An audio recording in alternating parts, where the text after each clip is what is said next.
Bonjour à tous. 19 heures de commencer notre première session. La première session, c'est sur le rapport au niveau global des organisations qui travaillent dans les mêmes espèces que AFRINIC. Nous avons un rapport de 2 autres régions Internet. Nous avons le rapport aussi des autres organisations qui nous travaillent ensemble. Nous avons aussi ces rapports d'AOC aussi. Nous avons un rapport de IANA.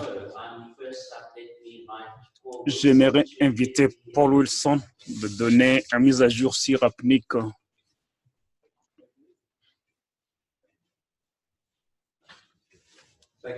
Merci beaucoup. Je remercie toute personne qui est ici. Après l'événement social que nous avons hier, raison pour laquelle il y avait beaucoup d'excitement aussi. Nous avons peur des personnes à cause de cela. Mais de la part de APNIC, qui est la région Internet de la région Pacifique. C'est une région qui, dans la région de le point de structure et stratégie actuelle que nous avons de servir nos membres, aussi, supporter le développement de l'Internet, aussi coopérer avec la communauté internationale et aussi travailler avec les autres organisations. C'est de la façon que nous devons faire rapport à aussi les dépenses et les autres activités quelques années passées. Et nos membres, ils voulaient voir que la façon dont nous passons l'argent, surtout des dépenses, et sont selon into finer subdivisions as well. Our membership is continuing to grow in a pretty steady way. We divide this membership report up into members directly of APNIC and members of our 6 or so NIRs, National Internet Registries. But we look like hitting about 17,000 members in total by the end of the year.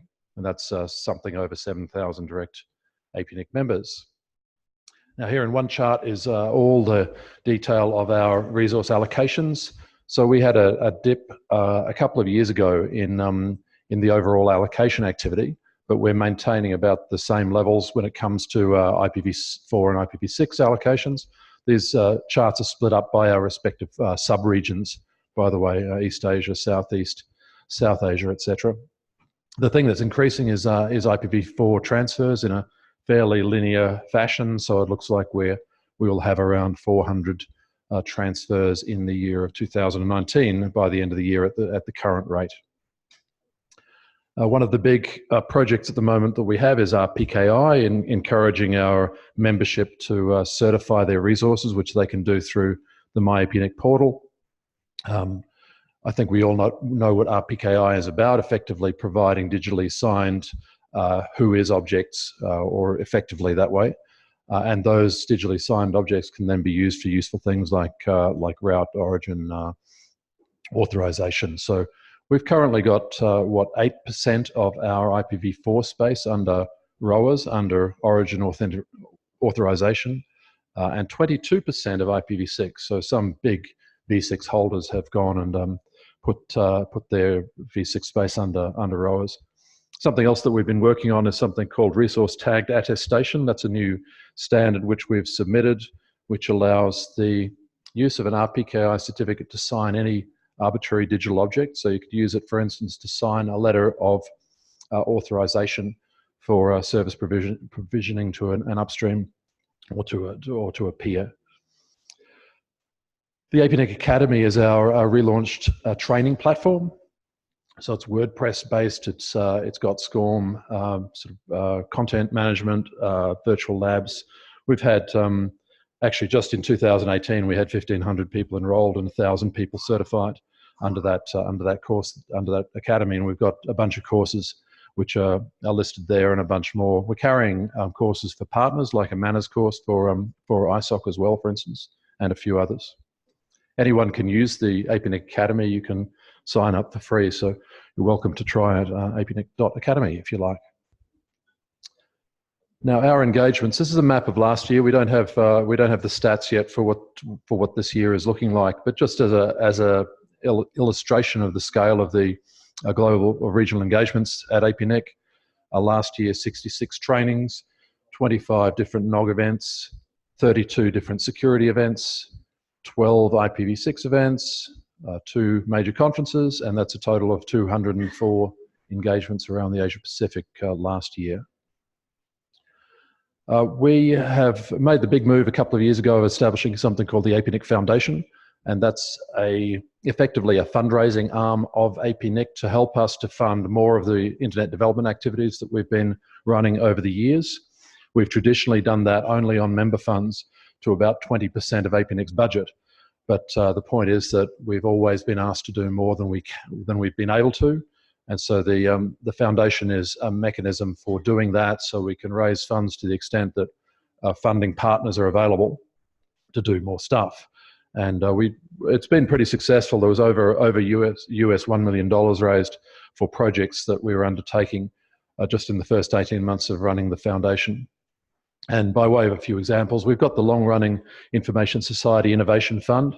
That's the part of our foundation which is like a grant-giving project. And we have, I think you'd be familiar with the FIRE program at AFRINIC. So this is a similar thing.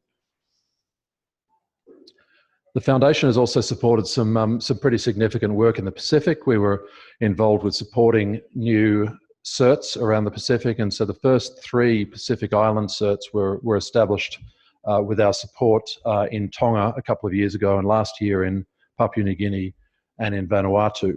And that's something that's been supported, as I say, by funding raised through the foundation. It's also, that Pacific project has also included training for law enforcement agents around the Pacific on the standard RIR-related skills and capacities like understanding and using WHOIS and that sort of stuff. We had a major training program in PNG. So the APEC meeting, the Asia Pacific Economic Cooperation Intergovernmental Group, had a major meeting in PNG, and there was some concern about the need to upgrade and to harden the ISP infrastructure there. We had a series of 16 workshops in PNG and trained a good 150 or so engineers there with a lot of different training content. And that again, maybe $500,000 of funding by the APNIC Foundation, which allowed us to do that series of projects. Something I want to focus on a little bit here is a major part of APNIC's planning activity, which is our periodic survey. So every 2 years we run a pretty major survey across the entire community, including members and non-members, anyone who wants to, who takes an interest in APNIC. And we finished our 10th survey last year. And that includes, as I say, it's a pretty comprehensive thing. It includes focus groups around the region to develop a good and current survey form, and then an online survey, which gets a good 1,200 or so responses. And it's actually the biggest input that we have into the APNIC planning process.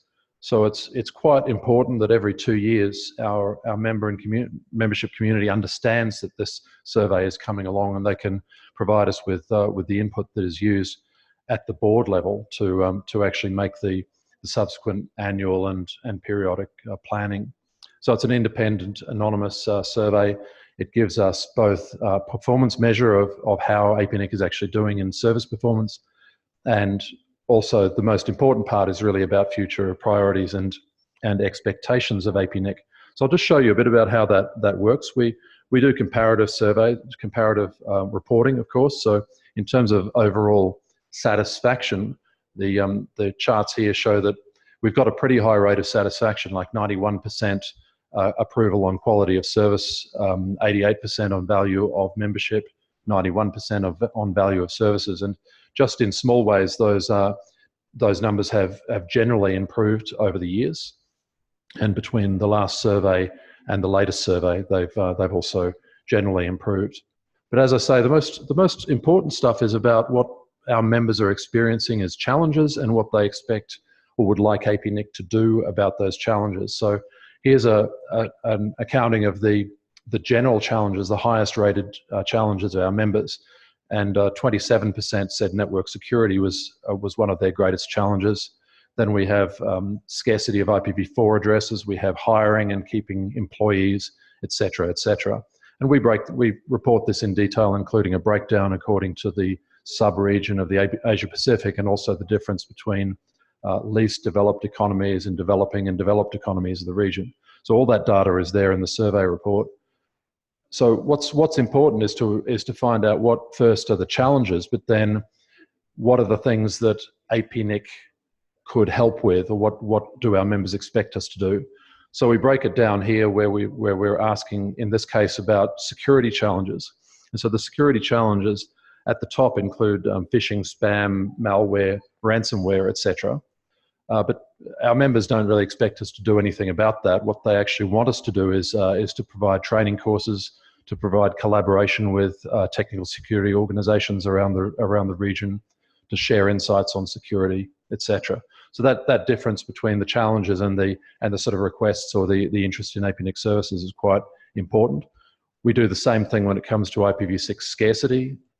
So the biggest challenge in relation to IPv6 scarcity is the challenge of deploying IPv6 for half of our members. Then the cost of buying IPv4 is a big challenge, the cost and complexity of NATs. Interestingly, the top-rated request that we have here in terms of how APNIC should or could help is 57% saying they would like APNIC to be involved in reclaiming or recovering unused IP address space. So that's given us an indication for a project this year, which is to be looking at doing a survey of the IPv6 space in our pools that might be allocated but hasn't been used at all, for instance. So we want to be getting in touch with the people who have that address space and see whether they want to return it to us, or for instance, put it on the market to make it available to others. Anyway, this is the sort of thing that we can get out of this survey. And as I say, we conduct this exercise every 2 years, and it gives us a really good, predictable, repeated way of making sure that APNIC is in touch with the membership and the community. And just finally, it's quite important at the moment because we're just coming to the end of our current strategic plan, which was finishing up in 2019. So we're in the process now of preparing for strategic planning for 2020 to 2023 on a 4-year cycle. And that's interesting because we're able to use the latest survey to really drive that planning process, and the next survey which comes 2 years later will sort of give us a halfway point where we can take the survey input and really sort of cross-check it against how we're going on that strategic plan. So we've got quite a heavyweight process, a serious process for the strategic planning with some facilitators, expert facilitators who are helping. We're running workshops with staff and with the board of APNIC, using the survey as the main input, as I say. So that's something that's going to be going on just through the rest of this year, so that we can do not only set the planning for the next 4 years, but do our detailed planning for next year on that basis. So that's all I have. If you'd like to stay in touch with what's happening at APNIC and in the region, we've got blog.apnic.net. That's a pretty active website these days, and all of these social media, the usual social media channels. So I'm happy to answer any questions about that, or to pass it back to the next. Thank you very much. Thank you very much, Paul. I think I'd like to take questions at the end. So let's have all 5 presentations, and then we'll take bulk questions. Thank you. Okay, so next I invite Hisham Ibrahim from the RIPE NCC to give us an update of what's happening in that region. Hello, good morning, everyone. Yeah, the slides are up. My name is Hisham Ibrahim. I work for the RIPE NCC. It's been a while since I've presented in front of this meeting, and I'm happy to be back again. This update talks a little bit about what we've been seeing as RIPE NCC and what's been happening in our community and what we've been actually working on. And if I may, yes, so first thing is we're running out of IP version 4. I mean, that's not really news. Everybody knows IP version 4 is very scarce, but we're actually really running out, as in we currently have a policy, the final/A policy, that says we give only a /22 of IP addresses, roughly 1,000 IP addresses to a member that requests, or LIR that requests these resources. We're predicting by early 2020, and maybe even a little bit earlier in terms of like gold rushing and people rushing to get the resources, that we won't even be able to have those 1,000 IP addresses to give anymore by the end of this year. Which means that we have a bigger role in making sure that it's the message is communicated, because when we stand in front of a crowd that maybe isn't following us closely and we say, you know, we're running out of IP version 4, they say, didn't that happen in 2011? And then we explain that that was global run out, and then, but that happened in 2012, right? It's like, no, that was us reaching final/8. But this is, we don't have anything more to give you guys after this point.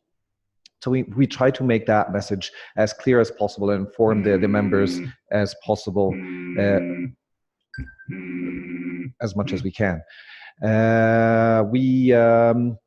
And yes, and in doing so, we ensure that we hand them out fairly, and we make sure that we do the due diligence in doing so. Some of the challenges that this period is providing us with, well, one of the things is we need to prepare for the drop of the membership growth, because so far we've had a very exponential growth, and with IP version 4 running out, we definitely see that this will hinder the growth rates that we've had before. What does that mean for us? What does this mean for a budget, for staffing, and projects that we're working on? That's something that we look into.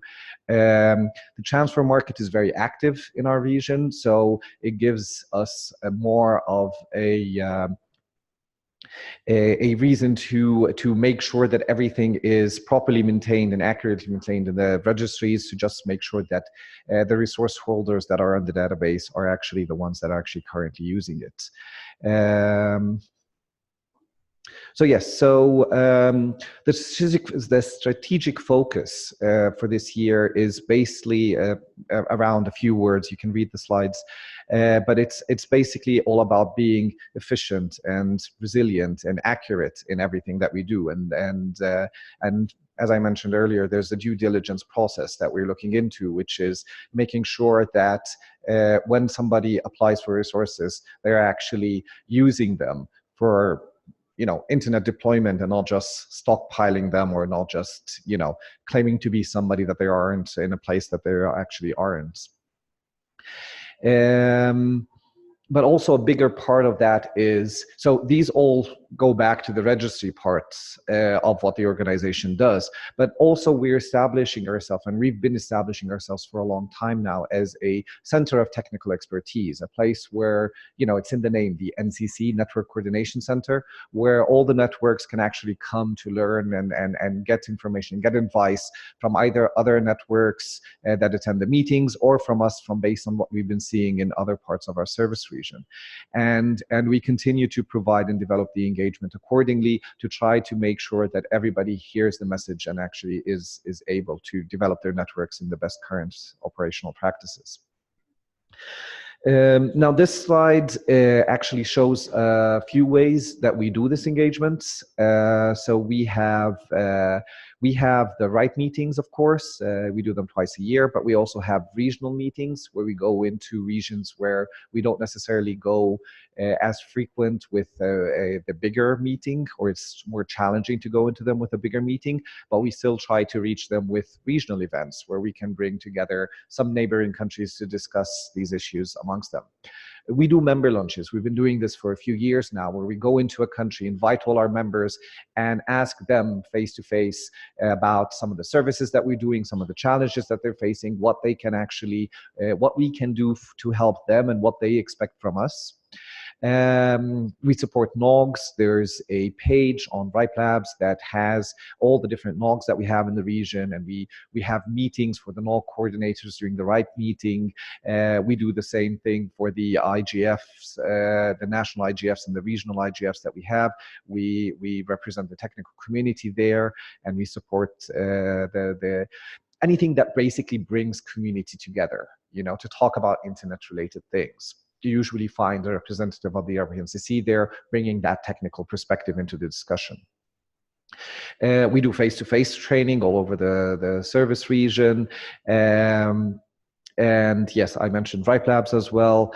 We do hackathons. You've had a few of them at this meeting here. We try to do as many as we can throughout our service region and distribute them all over the place. And we actually have an interesting one coming up where we're going to be looking into quantum networking. A few universities throughout the service region will be trying to do a hackathon simultaneously out of different locations, which is actually providing an interesting new challenge to a hackathon, but we're very keen and interested to see how that one will work out. And we also engage with government, and we have government roundtables and meetings to actually understand and see where the government perspective is, because as I'm sure a lot of you know, there's a lot of discussion at the government level, and there's a lot of legislation, there's a lot of back and forth on some of the issues related to the internet. Implementing ABUC, we started implementing this February this year. The initial check covered around 70,000 contacts. The initial check was done faster than we actually anticipated. And yes, and there's been manual follow-up for those that we haven't actually been able to verify at this point. Oops, sorry. That's my fault. Ripe Atlas, some of you may have met my colleagues that were here over the past 2 weeks. Ripe Atlas, for those of you that do not know it, it's a measurement tool. It's one of the largest, if not the largest measurement tool out there, around 10,000 active probes at any given time that collects, that you can actually use for research, can run different reachability and measurement tests for. And my colleagues that were here were distributing some of these probes, but also talking about now, we've heard from the community for a while now that they've been keen in software solutions and VM solutions, not a physical actual probe there. So we actually have them, and we're testing some of them out there. If you're interested, please come talk to me, or you can see the URL in how to get a little bit more involved. And there's a survey that talks about what you would like to see there. Some of you may be familiar with something called IXP Jedi matrix. It looks into how much the traffic in the country, the paths that they take, how much do they stay within the country, how much do they leave, do they go through the exchange point in the country, do they go through the exchange points in the region, and we're looking into evolving that beyond what the current scope of this is. So we're really interested in people that care about, routability and reachability to actually reach out to us and tell us what they would like to see and how we can actually enhance that. Well, so like AFRINIC, we also are doing certification now for an examination process to certify people on certain things, whether it's IP version 6, whether it's on our database and other stuff. I mean, I think, and also Paul mentioned they have solutions as well, e-learning solutions, just like AFRINIC, and we are no different to that. We also have something called the Ripe Academy, where people can go online and take certain courses. But the addition now is that now they can actually begin to get certified on that. We have a slightly different approach to what AFRINIC presented yesterday from MUCOM, but it's along the same lines of what we're trying to do here. We actually had a very successful pilot where we went into one of the universities in the Middle East, Lebanon, and we introduced these courses as part of a blending mixed learning experience in one of the courses that they had, and the feedback was really good. Yes, there's a pilot exam for the Ripe database, and you get a badge and a certification and other stuff with that as well. We also have a survey. We do this every few years. In 2016, we had roughly 4,400 participants. This year, we always try to challenge ourselves to do something new every time. And this year, we made it available in 8 different languages. We usually used to do this only in English, but this year we try to take that a step further and see, can we accommodate for more languages, and would that actually make an impact on the amount of participation and even maybe the wealth of information that we get back from those that take the surveys. So yeah, stay tuned. We'll share that publicly for those interested. And yes, and if you use our services, please participate as well.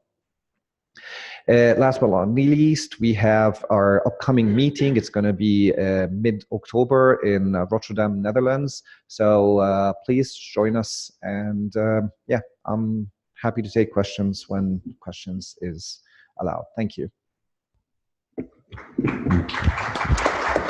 Thank you very much, Hisham. So we'll take questions at the end of the session. Next, we have updates from the NRO, and I will present that.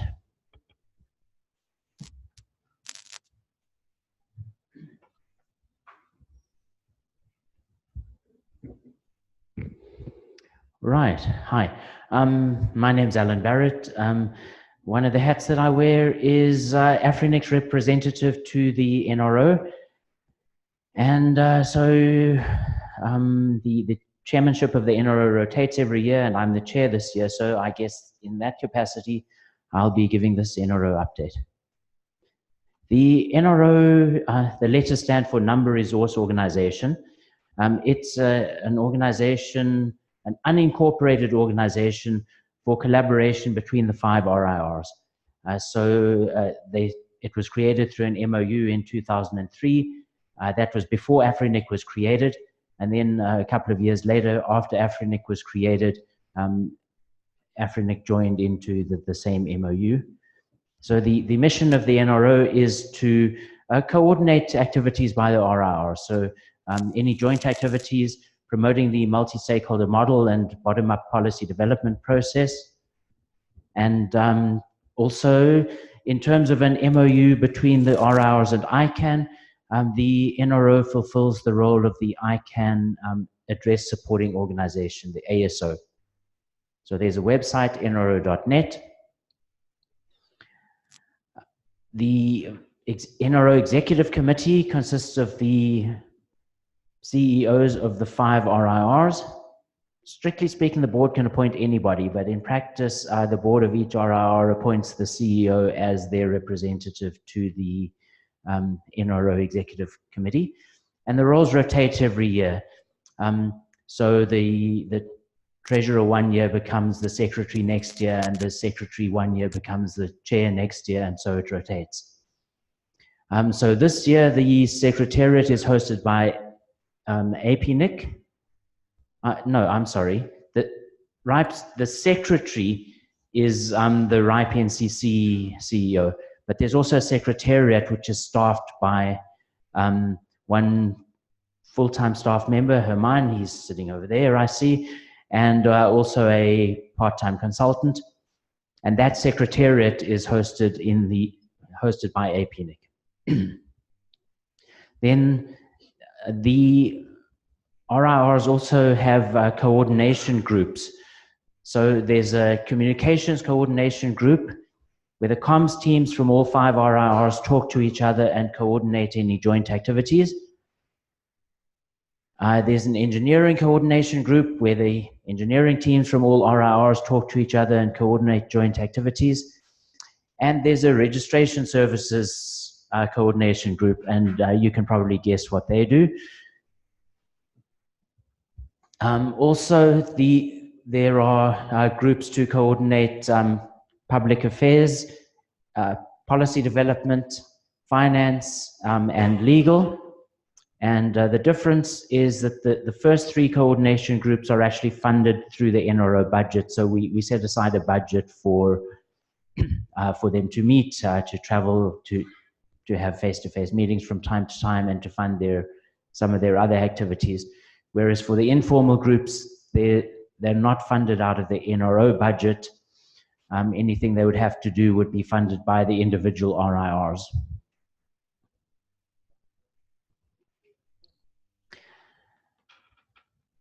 Every quarter, the NRO publishes a number status report with global statistics.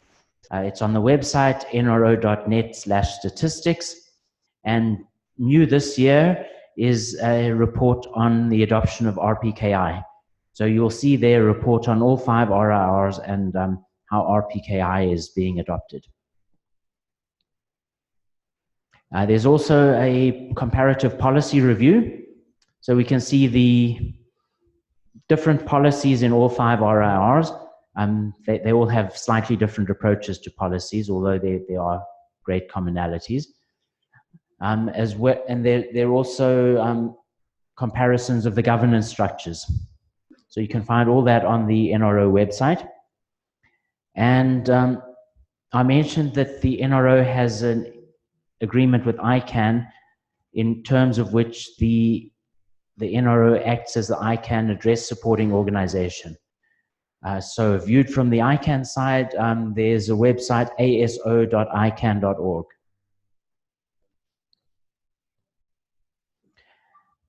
The budget for the NRO is about $1.5 million per year, and it's made up of about $570,000 for general operations.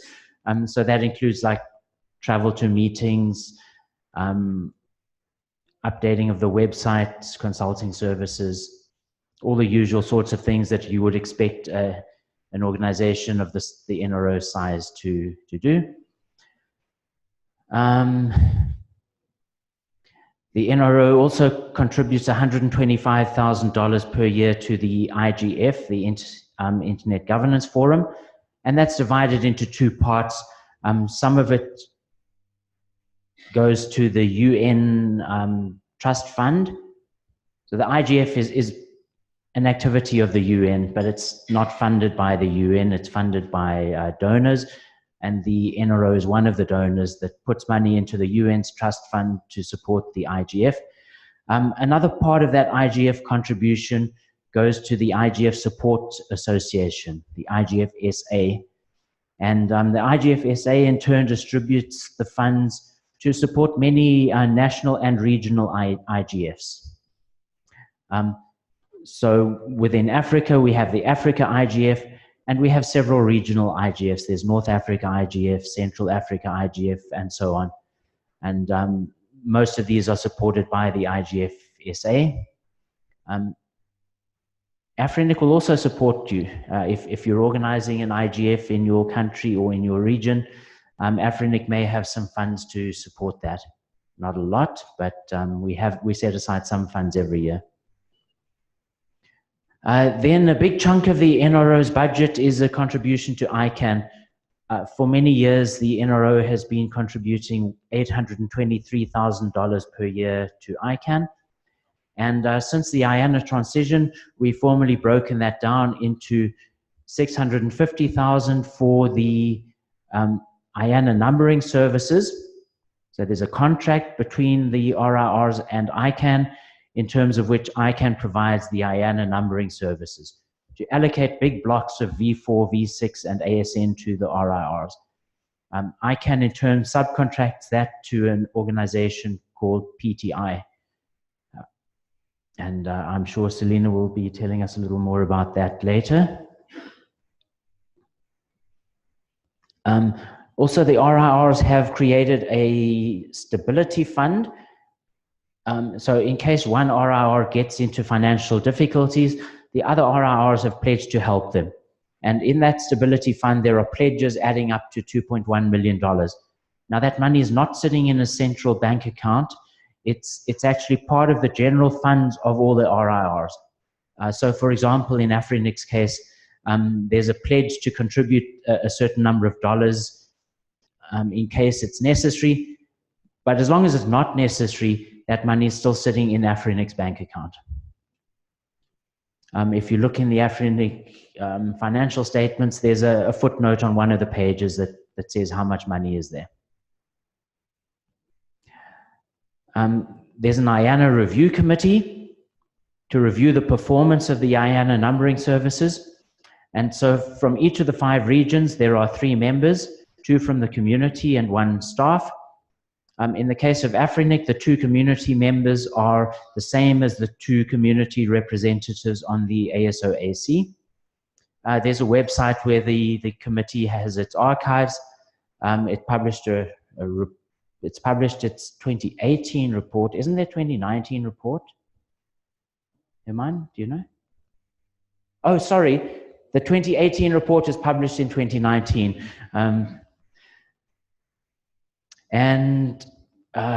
The report basically says that we're very happy with the performance of the IANA numbering services. There's a list of the members of the review committee.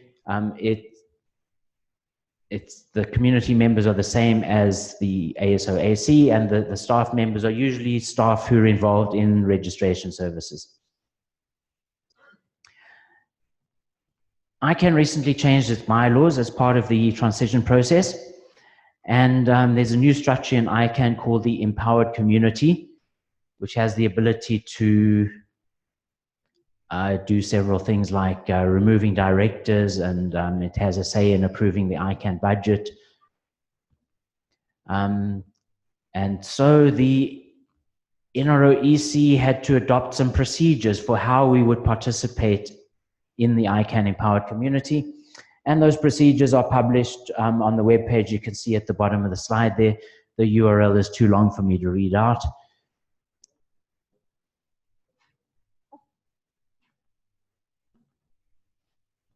Every 5 years, there's a review of the ASO. And the most recent review was conducted in 2017. The report was published at the end of 2017. And several recommendations came out of it. There was consultation in all 5 of the regions about how the RIR should respond to the recommendations from the ASO review.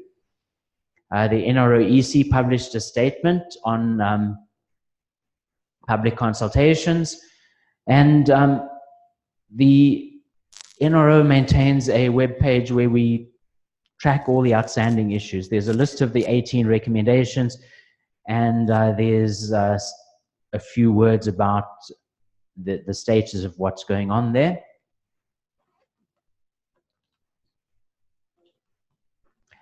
On the technical side, I said we had an engineering coordination group, and so that's working on emergency backup operations. The idea is for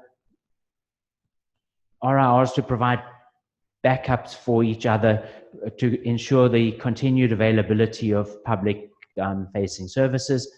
And we're focusing on read-only access to the most critical services.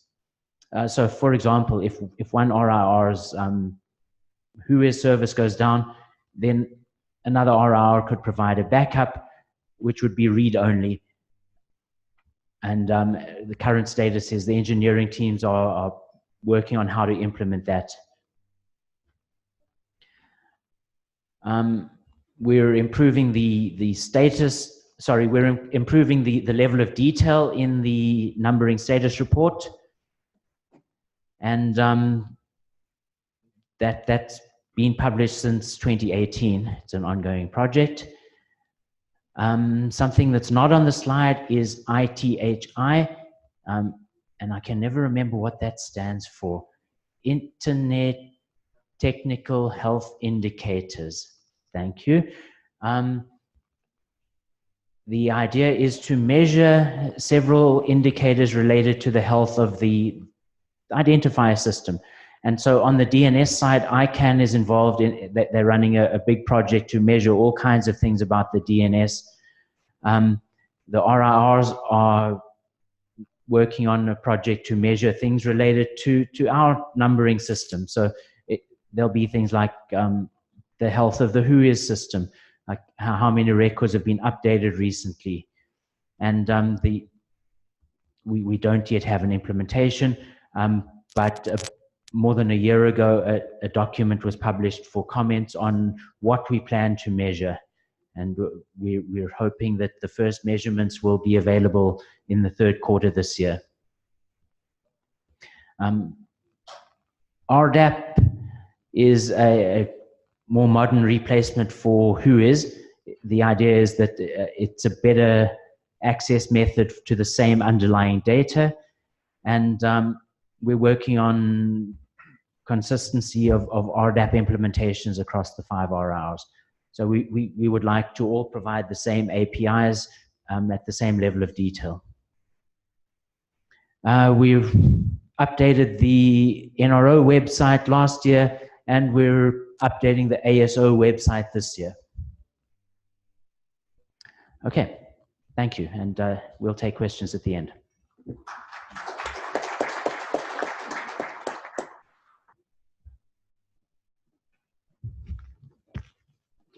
All right, so I'm sitting here again.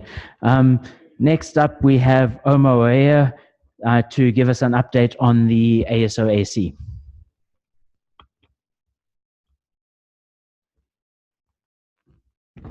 Good morning, my name's Omo Oaiya.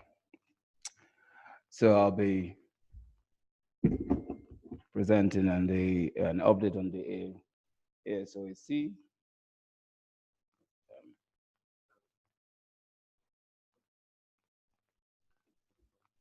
Second, right, thank you. So you've just had the presentation on the NRO. So the ICANN ASOAC is fulfills the functions of the ASO for the NRO. So it's the same members as in the NRO NS Numbers Council. So essentially it's a Numbers Resource Policy Advisory Body. It has 15 members, 3 from each region. In AFRINIC, you have 2 from the community fulfilling 3-year terms and 1 appointed by the RI board. You've got RI and ICANN observers that also participate in it. So if the ASOAC advises ICANN board relating to internet numbers. It also selects ICANN board members for seat 9 and seat 10, and it selects representatives to the ICANN NUMCOM and the review teams. It meets virtually on a monthly basis and face-to-face once a year. In 2019, these are the members. The names in bold are actually not quite right. But if you look at the names, the last ones are all RI appointed. So one of the core functions is global policy development. So I don't have been talking about what the NRO does. So essentially, policies are submitted in every region.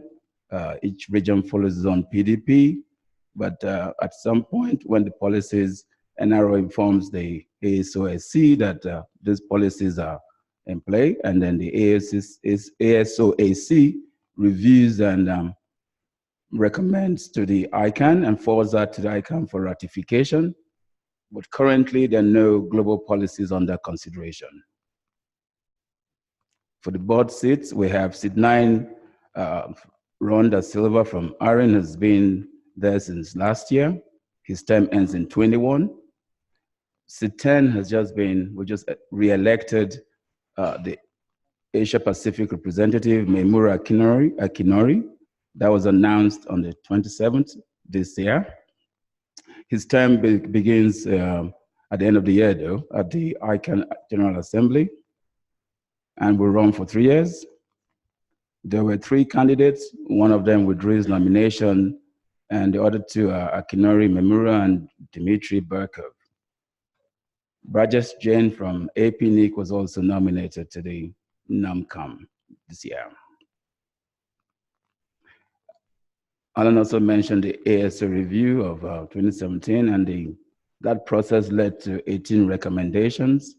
17 were straightforward, and then those were implemented.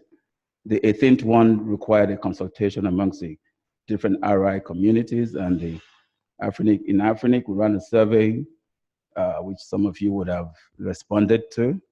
The results of that were published in February, early in February, and it was really about, whether the ASO still had a function, the ASOC had a function, and the feedback from the community was that yes, it did. So some of the recommendations are what's on the slide. So the annual face-to-face meetings are open, except for discussions that are regarding to those elections of those board members to those 2 seats. Audio conference calls that we have on a monthly basis will soon be open to listeners. As far as the mailing lists are concerned, one of the recommendations was to make those a little bit more open. So the current mailing list that we use, the AAC code, will be closed and archived. And the new list, which is just about to start, will be publicly archived. So that will benefit people who want to see more into ASO AC activities, maybe considering joining us. The current status is at that link. It's a bit long, but it's on the nro.net website. The website's there for more information, the ASO website and the NRO website. Thank you.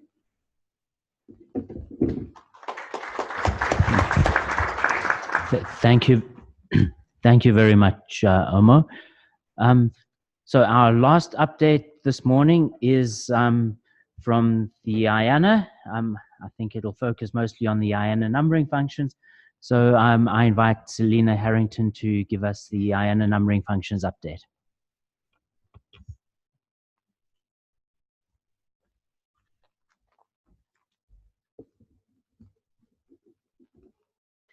Thank you. My name is Selina Harrington. I work in IANA services, and I'm here to give an update on our activities. So this is our team. We're led by Kim Davies. We're a team of about 17 people now, and some of the names and faces may look familiar to you if you've had any interactions with us. We're based mostly in Los Angeles, but providing services around the world. So I'd like to start with talking a little bit about how we're measuring our performance, starting with our customer satisfaction survey. It's a survey that we send once a year, and for the numbering community, we send it to the RIR CEOs and registration services managers. The participation rate was 25%, which is about 10% lower than previous year's average. However, it's a pretty small sample size, so I wouldn't read too much into that. All of the respondents were satisfied, so we received a 100% satisfaction rate, and none of them reported that they had any customer service issues. We also asked them to rank what are the most important aspects of our performance for the numbers function, and once again, the top 2 were accuracy and timeliness. And while we're happy with the results, one of the challenges that we found with our annual survey is that some of the customers that we're sending the survey to, not so much in the numbering community, but in some of the other work that we do, haven't interacted with us in months, maybe even 12 months. It's been since we processed a request or answered a question for them. And so we're kind of transitioning towards a new model where we've started polling our customers immediately after they have an interaction with us, which I'll talk about a little bit more in a minute. As far as the annual survey, I'd also like to point out that for the overall IANA satisfaction rate this year, we received 96%, being satisfied or very satisfied. And this is actually our highest satisfaction rate since we began sending the surveys out around 6 or 7 years ago. And so as I mentioned before, we're transitioning to a new model of polling our customers right after we've completed a request for them, and we're calling the tool How Did We Do, or HDWD. We just launched it recently, kind of recently, in October of 2018, and it's a simple one-question survey asking if we did a good job or if there was any room for improvement. There's also a text field that's optional if our customer wants to provide any additional feedback about their experience. We only send the surveys out to a particular customer once every 60 days, and they have the option of opting out permanently if they wish.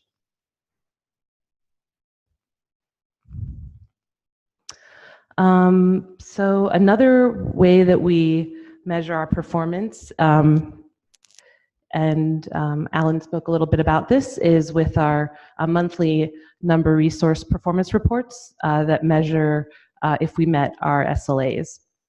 And you can find the reports on IANA.org/performance. And over the last 12 months, we've met all of our SLAs. And as Alan mentioned, there's a review committee that evaluated our performance for 2018, and they published their report in March that was positive.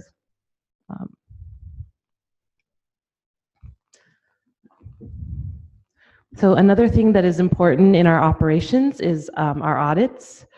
We feel that having a third party come in and analyze our operations is important to give confidence to our community about how we do our work. Our principal audit, which is the registry assignments and maintenance systems, was successfully completed without any exceptions last year. We also do an audit of how we manage the root zone KSK, and that was also issued without any exceptions for 2018.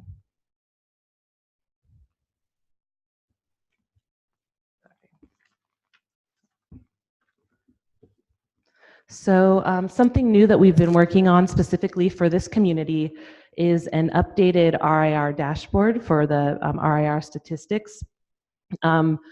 This is derived from an older dashboard that was managed by a different department at ICANN, and over time we've come to depend on it to do our jobs as far as when we're processing requests for additional number resources for the RIRs, and it's also been used by RIRs to quickly see the state of resources and if they're eligible for new allocations. That said, the website we were using was kind of archaic and wasn't being adequately maintained. So we went back to the drawing board with our RIR customers to work out what should replace it. And essentially what we want is for you to be able to go to the new dashboard and at a glance determine if an RIR is eligible for an IPv6 or AS number allocation. And so the idea was to have a very specific and targeted presentation of the variables that go into implementing the global policies for number resources. And this new dashboard is currently under development, and there's still some testing to be sorted out, but we expect it to be launching soon. And one thing you'll notice is missing, we have IPv6 and AS numbers, but we don't have IPv4 here for obvious reasons that I'll talk about in a minute. So speaking of allocations, this is our activity for IPv6. We made 2 allocations to the RIPE NCC this year. The first one, we allocated a /22 at their request, and this was to fill in a gap in a larger allocation that was made prior to the implementation of the global policy in 2006. Typically, the allocation size is a /12. So after we received that request, we validated with the NROEC that it was an appropriate application of the policy to proceed with the allocation, and they agreed that it was appropriate to proceed. We also received a request earlier this month that we completed for the RIPE NCC for /12. And this is our IPv4 activity, which pretty much speaks for itself, at least from the IANA perspective. Those of you might not know that we did have an IPv4 recovered address pool. We received some space a few years ago back from some of the RIRs, and we created a recovered pool, and there's also a global policy for post-exhaustion IPv4 allocations. And every 6 months, we made allocations to the 5 RIRs on a schedule every September and March. And finally, in March of this year, we made our last allocation, which was just 2/24s to each of the RIRs, because the pool had gotten smaller and smaller and smaller, and we now only have 3/24s left. And according to the global policy, the minimum allocation size is a /24, so we don't have enough to make another allocation. So essentially, this policy is exhausted unless we receive any additional space back. And one last thing I'd like to mention is that the NRO reached out to us and asked if we could update the AS number registry to remove some blocks that were allocated via RIR transfers in the earlier years of this registry. And so we recently implemented this.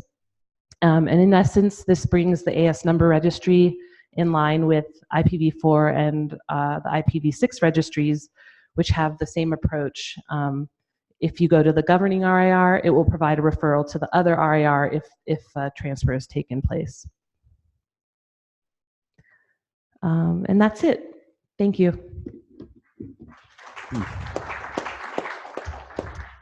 Thank you very much, Selina. All right, so we're a little bit ahead of schedule. We have plenty of time for questions. Questions about any of the presentations we've just had.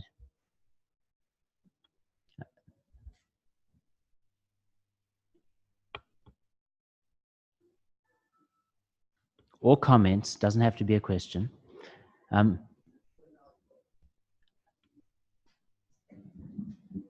Yeah, you don't know anything about technical stuff, right? No. Okay, please start by stating your name and then your comment or question. Good morning. Thanks for the presentation, Paul. Okay, as Moonesamy, Director of AFRINIC, not speaking for the board. There was some on the slide you were talking about your strategic plan, and from what I understand, you do a survey and you use it as input for your strategic plan. Is the survey available online? Is it public? I'm just asking that. Thank you. Thanks, SM. The surveys, the history of surveys that we have is all online. It's apnic.net/survey, so it's all there. The strategic plan will be, but it's still in early progress, so it's not yet visible. Okay, I was more interested in the input to what you use at APNIC for your strategic plan. Other documents and things available before you implement your strategic plan?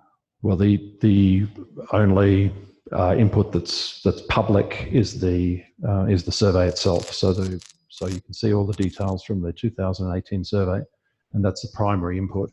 But then, yeah, there's plenty of other stuff that goes into the planning process, but that's in the process. It's not and it's not kind of exposed as it goes on. No one's really asked for that so far, but it's a process that's kind of internal to the board and the staff until it produces a result, and hopefully the result makes sense in terms of the survey input at least, and the rest of the explanatory material around it.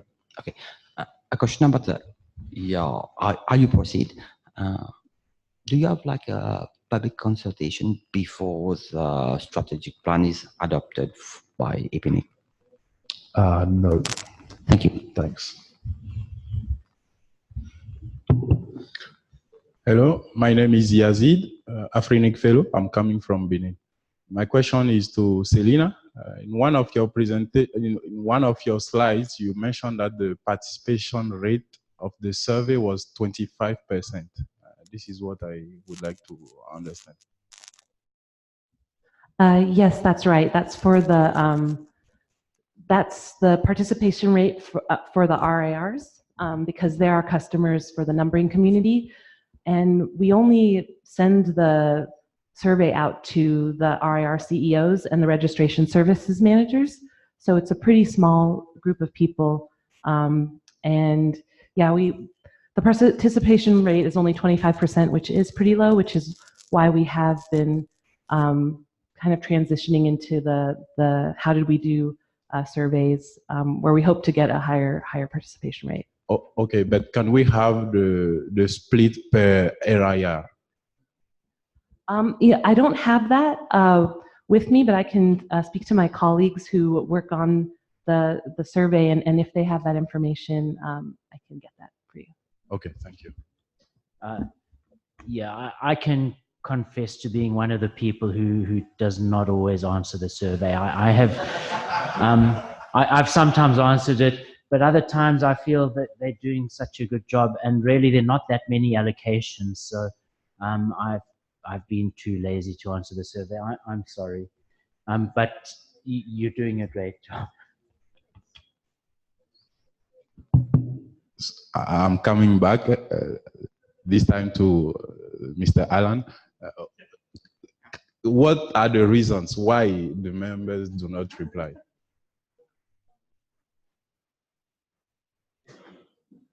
Please repeat that. What are the reasons why the members do not reply? Which members? Members of what? For the survey, yes. Oh, I do not understand. We heard about 2 surveys today. I don't think you heard anything from me about a survey. We heard from Paul at APNIC that they run a survey of all their members, and I think they get a pretty good response rate. We heard from Selina that the IANA team sends a survey to the 5 RIRs, to the CEOs and the registration services managers. I'm talking about the one from Selina. Actually. Yeah. Well. Do you want to take that? I don't think you can.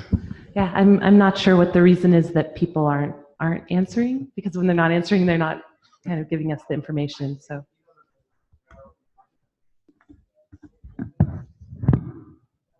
Yeah. Yeah, and there are only five RIRs, so it's very small group. Guang Liang Pan from APNIC. Yeah, I'm the registration service manager at APNIC.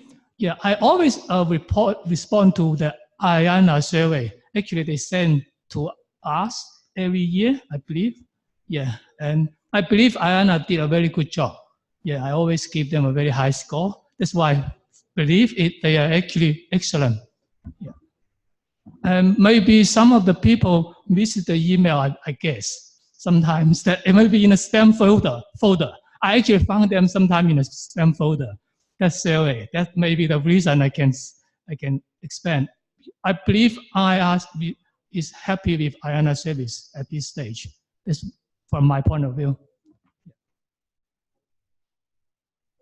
Sorry, just an attempt to answer your question about how to get numbers up. In the slide that I showed, the survey that we ran in 2016, we had around 4,400 participants in the survey. But like I was saying, trying to push that number higher and trying to push ourselves, we now made it available in 8 additional languages to see if the language barrier would be an issue, right? And again, by the time we published that survey and the results and the numbers, you first before us would be able to see if that actually helps in getting more numbers and the penetration or not.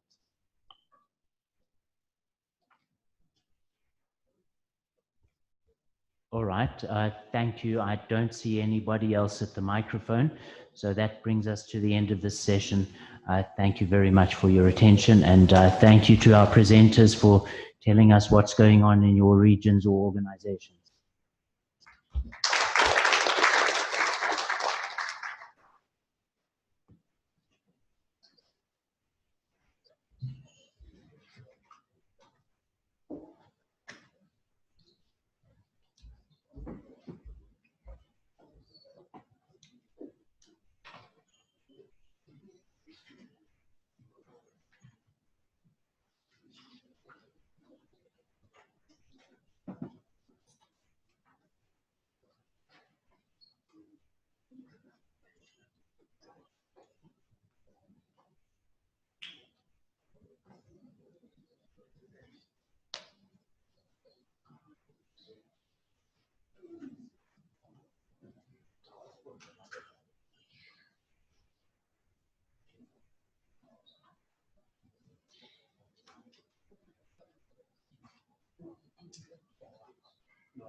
With ourselves together with many other organizations, both government, media, academics, academia, tech experts and others, were organized by some organization called Future Agenda. I don't know whether you've heard of them, to look at issues to do with data and how we can deliver value through data. And these are just some of the companies that were involved, that went across, and what Future Data did is they engaged about 30 countries. It was a global initiative to address issues of data, about 30 countries, and talked to a variety of stakeholders coming from different disciplines. And this you won't see very clearly, so I'll just skip this slide, but it's basically showing the presence of where the conversation happened. Where you see the colors is where some of the markets where they were able to go. In Africa, they did this within about 8 markets, or 8 countries. And this is what is important for us to note. So these are the issues that they found, the varied perspectives from the 25 countries they covered, that are stirring up debates around data, or are topical issues or issues of interest around data. But the ones you see marked in blue color are the ones that were the most top of the list for Africa. So it's just good to note that in Africa, the question of data and digital literacy was on the list of things that we care for most. Who the owners of data are versus the custodians of data. Questions around data sovereignty, who has control over the data, and why them and not the other, particularly around government itself wanting to have control. The question of data localization, where does the data sit? Is it in servers here or is it in servers abroad? The question of truth and transparency, what are you doing with my data? Do I know what you're doing with my data? Do I have a say and choice over how you use my data and how you process it? A question about the ethics, how basically how you're using my data with the question of ethics. And lastly, governance and regulation, which is similar to what I mentioned earlier. So I will go through this slide. I don't need to go through because it's a repeat of what I've just come from explaining. But basically, these are the key issues that Africa felt were vital. And for us, as Facebook, we have been grappling with these questions because the questions keep arising, particularly with regards to how we conduct ourselves. And we've been trying to address these things by making sure that we have a very close collaboration with different partners. We work very closely with government. We're doing this in very many markets, similarly, even here in East Africa. And we're also working with the industry and media and others. But what we feel from our observations so far is that the question of data from the issues that we've noted up there will need more collaboration and partnership, and which is why we needed to have this conversation in this room as well. We need to be able to have a long-term solution-oriented approach to how we use data, the frameworks we put up around data, and what we decide is the African perspective on how we want our data handled. And this must be innovation-led, meaning that we should be looking to solve solutions or problems for the communities here, and having an idea of how we want to do that using data, but at the same time, is it something that is sitting well with the different stakeholders around the data ecosystem? And then, again, emphasizing the point on collaboration to delivering shared value, meaning that we should get the most out of data. Shared value, meaning everybody who's trying to do something positive and innovation-led that is solving solutions for the community would be driving value from it to create the most social impact. So I will stop there. I'm sorry.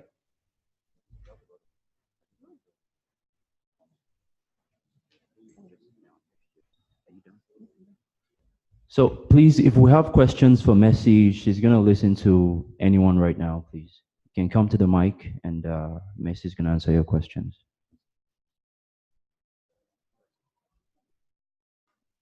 Okay. Any questions? I'm happy to answer questions and happy to also have discussions on the side. Morning. I'm called Kwaje Solomon from Uganda, a student from Bugema University.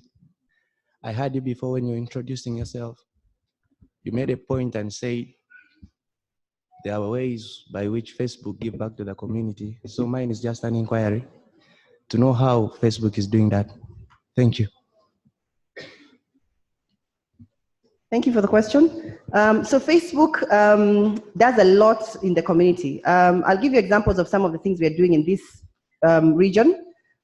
We work very closely with different partners within the civil society to deliver, for example, youth programs on digital literacy. How can people use the platform better and safer for themselves in how they conduct themselves online, because that is a huge gap and we see it as a concern. We have many projects with governments, different governments. I could name almost all the 48 in the sub-Saharan Africa region. But the focus there is around how can we address the question of hate speech and misinformation, where you have people posting things that maybe are untrue or are misleading in communities. How can we get people also through civic awareness programs that we're also doing to get to flag these issues more? Because one of the things we've noted as Facebook is that we have very low reporting levels within sub-Saharan Africa as a whole, and it's no different in East Africa, where you see, people will see, for example, an image that is very disturbing, graphic images or whatever it is that they see, but they will not report, or where you click report this post. And we've realized the gap exists in that people may not even know that they can do that. And so we have programs around civic engagement and enlightening communities around that. We have a lot of programs on women and supporting women, but because there's a low adoption of internet as well as use of smartphones and basically social media for women. And so we try to teach women also how to go around improving themselves and their businesses, and they're talking about things that affect them. So for example, it could be issues, whatever they're interested in, it could be issues around how can you better yourself as a mother? How can you work, maybe know about where to go for clinics when you're pregnant and things like that. How can you, if you're a woman in business, work to improve your business? And we bring communities together in that way.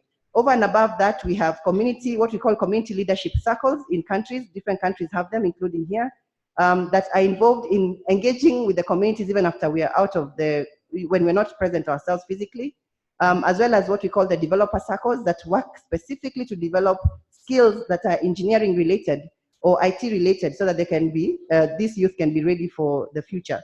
So we have varied programs, there are quite a number, but I could just mention those as a few of them. I'm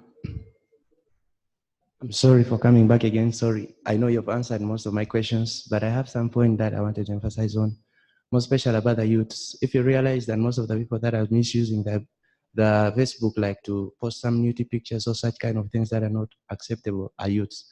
So I would suggest that if it is very possible, you could at least embark so much on the youths. I know the other ones are also important, like educating the women and also other people, but it would be very much important because I realized that according to me, like most of the people who are Facebook users are always very active are the youths. Thank you. Thanks for that. Yes, we realize that as well. And it is actually one of the reasons why I'm also up here. We are happy to partner with organizations that are focused on addressing issues to do with youth, whether it is in educating, passing, we've had, I think, a couple of mentions of capacity building programs around youth and how we can transfer skills to the youth.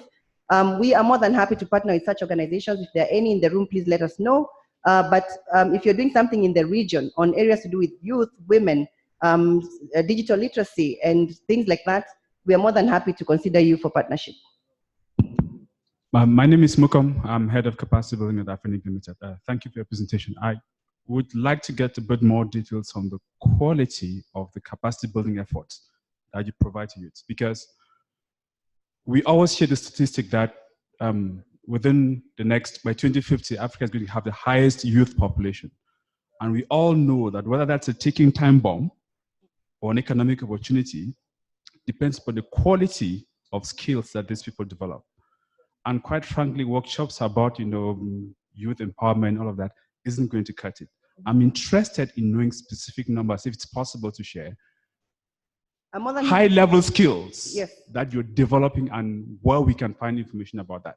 Yes. Because that's the kind of skills that is going to save this continent. Okay. Because if you talk about how to use platforms, you're just educating people how to use your platform.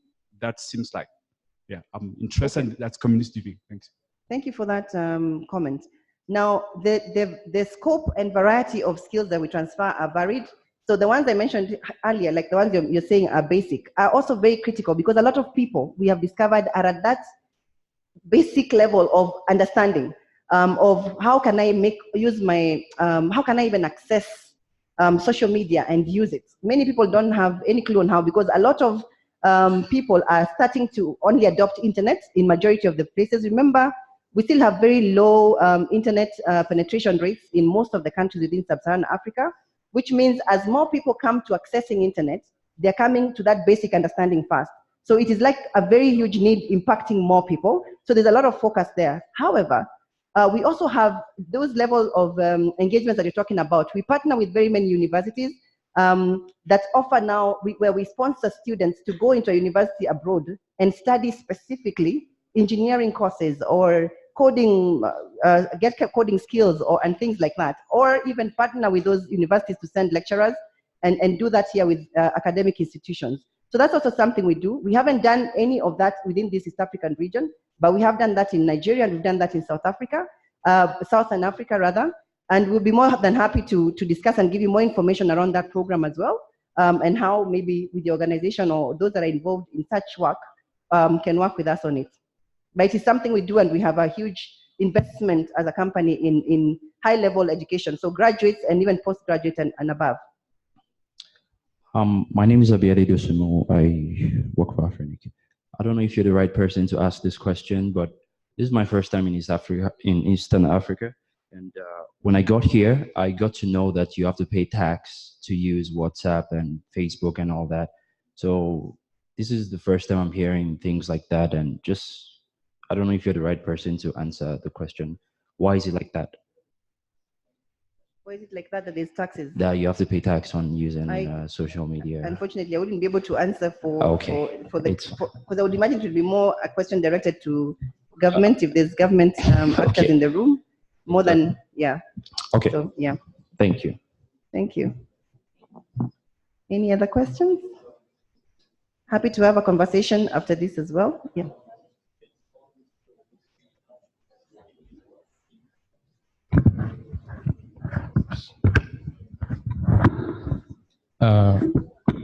Good morning. Thank you for the presentation. Patrick Kiza, a student at Mountains of the Moon University in Western Uganda. I'm basically asking his question, I would say in a better or refined way. As Facebook, the people being taxed are Facebook users, and I'm quite sure that as Facebook, you gain from people when they're using the platform. So what have you so far done to see that the issue of tax is harmonized, as in between Facebook and or in collaboration, or whether with the government, or did you take any measure or any step as far as the issue of tax is concerned? Thank you.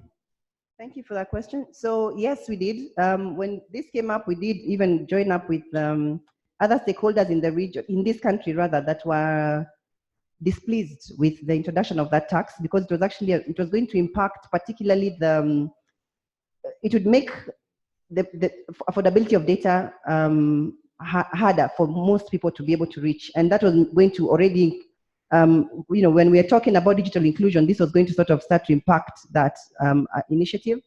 And we, as Facebook, have managed to, together with the research companies, because one of the questions was, do you have any evidence that this would be so? Because I think the view is that data is something that people will use anyway, regardless. And the statistics actually so far don't show a drop per se in the use of the data. It happened in the initial days, but it is not what has been seen after. But from the research we've done, because we've done research, which you're asking about what we've done, we have engaged with government here. We still are continuing to do that. But over and above that, we have research, for example, by Research Africa that was published specifically on the issue of social media tax. There was another research done by some people called policy.org, policy with double L. You can look it up. All those are new researches that are out now on this work. And we're still continuing to engage government on it. And as we do, hopefully we'll be able to get to a point where we can have it removed totally. But it is something that needs government first to agree on. Okay. Hi, I'm Kakel from the Democratic Republic of the Congo. Thank you for your presentation. I would like to know mostly how do you assess the level of evolution or development of different programs between French-speaking countries and English-speaking countries, and what will be the areas of improvement? Thank you.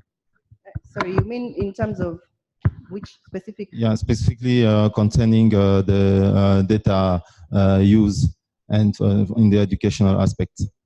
Okay, so we have, if I could speak a little bit about how we are structured at Facebook.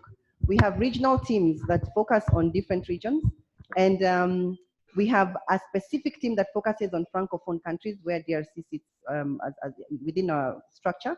And so the same efforts and initiatives that we are having as a company are done across the entire structure. So it's not only for East Africa or Anglophone countries. This is being done both.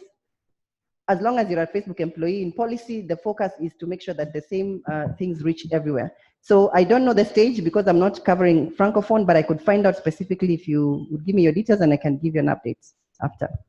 Yeah. I'm Moonesamy Areas from Uganda, from refugees. I just have a question because when you look at the way we use Facebook and the way we use Facebook, you discover that it's majorly on international languages. So my concern is just about the other African languages. How could it be made possible so that any other person using an African language, let's say Yoruba, let's say Uganda, can use it in our own language, not on the languages of the whites? Thank you so much. Thank you. That is actually something we're grappling with, and we have improved from being an English-only platform in terms of how what we have, we call it language coverage. A lot of the major languages within Africa are now covered in terms of when you post content or interacting on Facebook, it recognizes what you're talking about. But then you have to appreciate that there is a lot of diversity in language when it comes to Africa, especially Sub-Saharan Africa. From my country alone, for example, we have over 43 tribes. I'm from Kenya. Of those 43, within the tribes themselves, there's different dialects. And that means that there is a difference even in how certain words are said by one section of the tribe to another. And so the complexity of the language context is actually such that we cannot be able at this time to cover all of the languages. And so what we do is we identify which ones are the key languages within markets. So for example, if we're addressing, say, Kenya, we'll be looking at everybody speaks English, so English automatically is already covered anyway. The platform is mostly in English. But then Swahili is a key language that's covered within East Africa, that's used here in Uganda, it's used in Kenya, it's used in Tanzania, it's used in DRC. So you'll find a language like Swahili will be covered in terms of resources within the company. But we cannot be able to get to the level where we have each and every language covered. There's over 2,000 languages within Sub-Saharan Africa alone. So that would lend it impossible to have that coverage because also the numbers would determine that. So we can't covering the big languages, and we're still improving on that and trying to have that supported.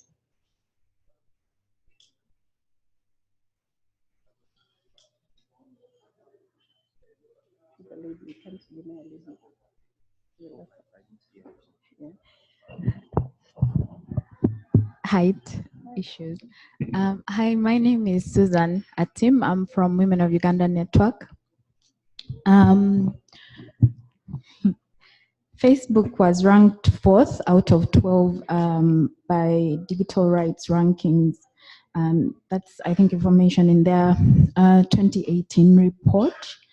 4 out of 12 among internet and mobile ecosystem companies. One of the key findings was that Facebook lacked clarity about handling of user information and clarity about what it does to keep user data safe.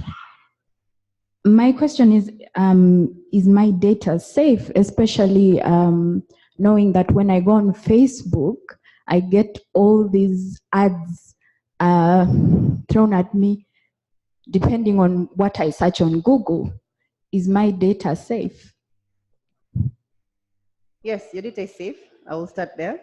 And also say that the terms of use of Facebook clarify in a lot of detail. And I hope that each and every one of you is able to go through those. What exactly we would do with your data and how, and who would share it with if there's any sharing that would happen. But we find that a lot of times people do not go into the detail of checking that. And I remember around the time that there was issues around data insecurity and concerns around that, there was even alerts put on the platform such that when you log in, there'd be this blue bar telling you, please check your privacy settings, check your this and that and the other. Because Facebook has put in its, within its infrastructure and systems, the safety net to make sure that your data is safe. But as you appreciate with all challenges related to internet, is that you cannot control 100% some of the areas to do with, for example, what one can do with data they're looking at on a screen. So let me give you an example. If you already have your screen open and someone takes a screenshot, it is possible for someone to compromise you by having information such as that. Yourself, in terms of the privacy settings you've put up on your profile, how much safeguards are you putting as to who can see, for example, your posts, your pictures, your updates? Is it only your friends? Is it the public? Because the minute you don't have those settings prescribed correctly, it means that then anyone who is public can be able to see them and then be able to download or see or pull out your picture or take a photo of it and compromise you in that way. So as far as the company and the platform is concerned, those safety nets have been put in place and your data is safe. But I think the challenge is generally an internet problem of how can we improve on those, areas of where you would not have control because an external party is, or you have given an external party access incidentally. And I'll also think this is also something that we find, you've talked about Google and Facebook. We are not, so it's not the same company, so I would not be able to comment on that. But as far as Facebook is concerned, all the users that are on Facebook usually don't get charged anything. No one, I believe, in this room is paying anything to Facebook for using the platform. But then the business model for Facebook is that it charges advertisers. So the advertisement that is placed, that you see when you access Facebook, is what helps the company run and take care of the cost and provide the platform for people to use. And similarly then for people who are doing business, for example, to be able to access customers or to put out their products to be seen by those who are on the platform. So that is the business model. So the ads are there for that reason, but then the platform is free. But as to how much self-control you have and you're putting on your platform, on your profile, is key. And also understanding the terms of use so that you can be able to restrict even what we as Facebook can do with your data or not. Does that make sense? Yeah.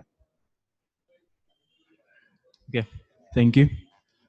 In response to that gentleman's query about the over-the-air attacks, one of the reasons they introduced the OTT in Uganda particularly was because of the abuse of use, and that was on Facebook.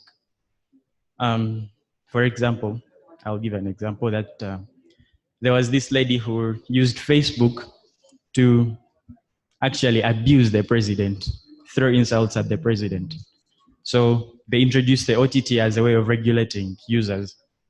So the question to her would be, what is Facebook doing to ensure that people are using Facebook for the right reasons? So I think that's the question that you should be answering. I think related to what she was talking about, so digital rights are issues like freedom of expression, the rights to privacy and things like that. And the platform allows for people to have a place where their voice can be heard. So previously, for example, unless you were a public figure or were popular or whatever, you would probably not have many spaces where you could speak up and be heard about your views. Now, platforms such as Facebook provide you with that platform where you can speak and give your views, and it is your views about anything. So the freedom of expression is there and it's upheld, and Facebook subscribes to the United Nations Declaration on Human Rights, which embraces freedom of expression, for example, and rights to privacy. However, our platform does not condone, and this is what I needed, just to be clear, those kinds of things, using the platform to abuse people or to try and bring down someone or dehumanize them or, liken them to animals or insult them and so on and so forth. But how does Facebook get to know about this post that has been put up, for example? It is because of people who report it. So for example, if you're friends with this person, say it's the woman, for example, who is insulting the president or other person, if you click on report this post, then Facebook becomes aware of it and then is able to bring it down and remove it. So I think what I'm trying to emphasize here is that we need to be able as much as possible to improve on how we report on things that we're seeing online, especially something that is disturbing or is bothering us, because the platform provides an opportunity for people to use it, but then some people are bad actors in the sense that they will come onto the platform with bad intentions and use it for that reason. Facebook will proactively, within the shortest time possible, as soon as a post is reported, will take it down. But then we need to be able to know about it in the first place. So this will address issues to do with hate speech. So for example, around election time, or when you have something happening within the country, you have a lot of people who maybe are supporting one side and some supporting another side, having that kind of push and pull online. Report those posts. If you see something that is speaking about these things in a way that you think is likely to go offline and become harmful to people, report it. Issues to do with misinformation. So for example, someone saying that this hotel is on fire, and you know full well the hotel is not on fire. Report it, because it is misinformation, it is misleading, it is inciting people against, or is making people think a certain thing that is not the case. So report it so that then Facebook can be able to review, the content team can review and take it down. But also importantly, which is why I was emphasizing on the need for digital literacy, we've realized that many people go online and assume that their actions online are private and cannot be known or whatever, but you leave a digital footprint everywhere you go. And so because of that, digital literacy programs we do are meant to enlighten people and teach them not only reporting, but also that you need to conduct yourself or behave yourself a certain way when you're online. The same way you wouldn't, for example, walk around nude. We do not condone nudity on the platform, so you should not also post nude pictures of yourself or of others. So those kinds of things, for example, are the reason why we conduct literacy programs around how to use digital assets. So to your question, yes, it is a concern for us too, but we would lean a lot on having a lot of reports coming in to enlighten us about them. But over and above that, Facebook has also invested on artificial intelligence and machine learning tactics to be able to tell. So certain things can be identified by the machine itself without involving posts coming through manually, which are then taken down. In fact, majority of the content that we remove online is done so through machine learning and AI tactics. So already that is proactively being done. But we do rely on where we have local context on nuance, where you have to actually have someone give an understanding that this in Uganda is unacceptable, or this in Cote d'Ivoire or in this place is unacceptable, even though that thing might be acceptable somewhere else, would require someone from the local context to report and say.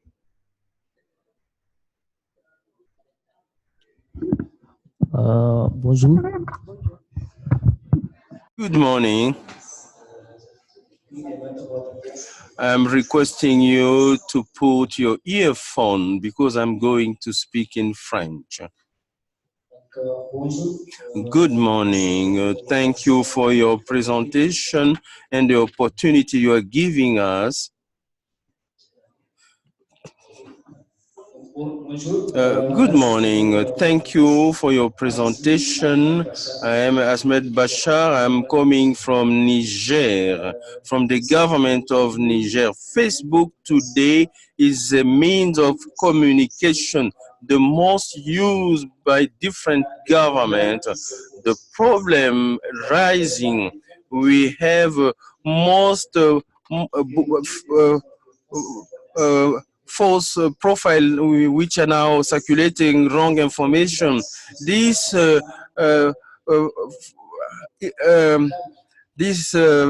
profile, they are not local. They can be outside. And now I would like to know, how do you have a collaboration between Facebook and the different governments? How now to solve this problem? Because today we have a conflict in some area, terrorist conflict. The same terrorists are using also Facebook for their own propaganda, and these false profile are also circulating wrong information to create terror. I would like to know how Facebook is collaborating with different stakeholders to solve this problem. Thank you, and to touch on some very sensitive issues. So Facebook,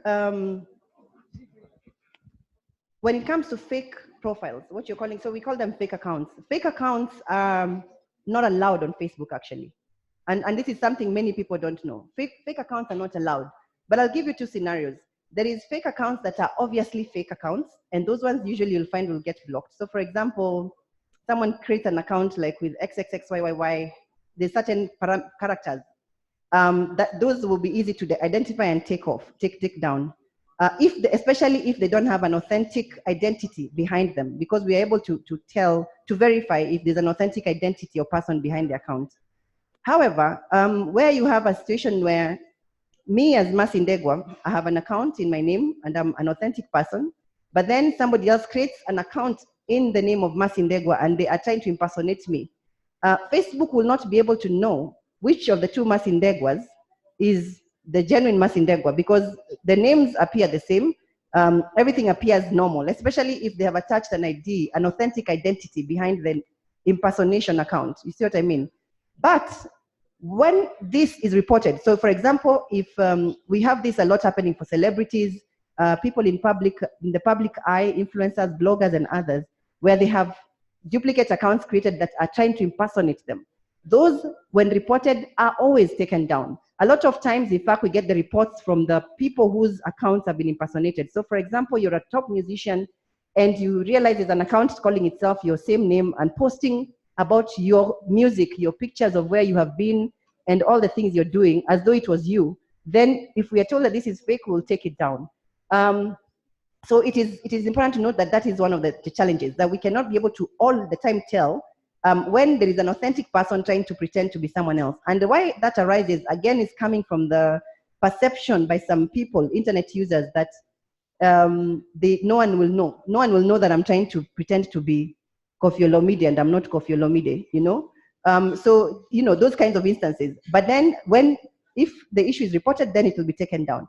But for where the account has no authentic identity behind it, those automatically by the system will be taken down. In terms of what are we doing with the government, now this question of fake accounts is linked very closely with where the fake news seems to be stemming from. So there are people who are authentic persons on the platform. So for example, I'm Ndegwa, but I generally post lies every day. Which means my account in itself is not a problem, it is my content, what I'm posting, that is a problem. So we'll not close your account, but we'll remove the content you're lying about. But if I am pretending to be someone else and I'm creating a fake account and posting fake news every day, that one would also be taken down on the basis that it is providing fake information.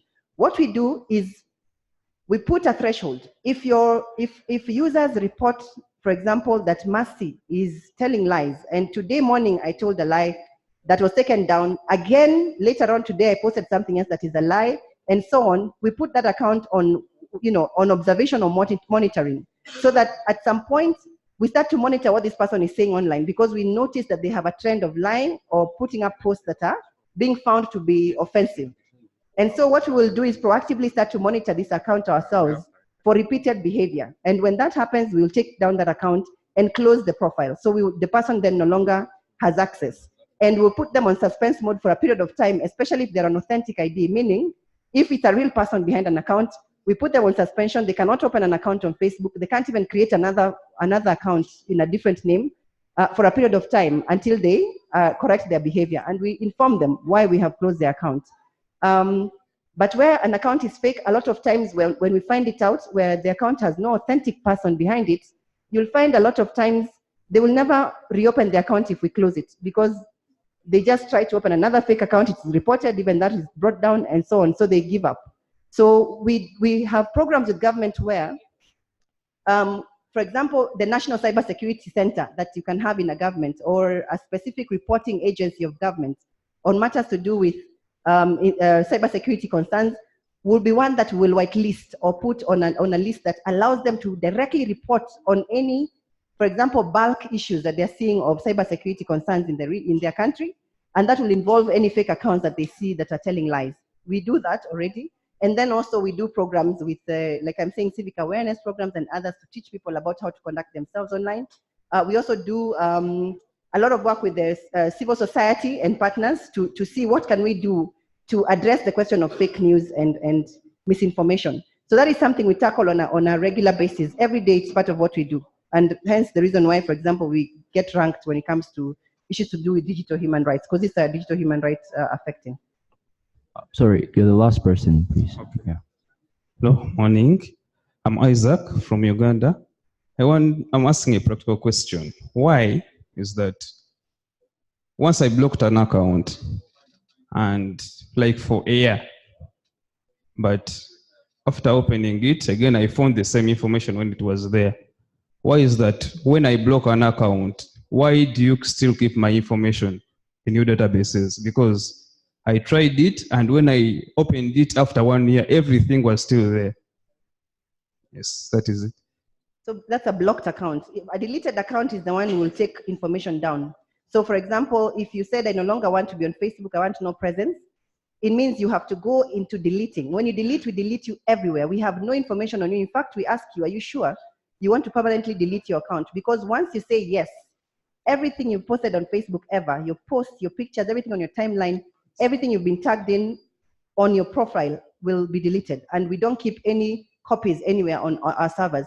So when you delete an account and you want to come back onto Facebook, you will start as a fresh new user. But if you've been blocked, it means it's just like you're on a suspense mode of sorts. You just can't, you're not transacting or posting actively. You're doing nothing on the platform, but you're there. You're there, but as an inactive account in a sense. So yes, that information will be there. But if you choose to delete, then you will totally be removed from the platform. Thank you, thank you. My name is Philip Musico.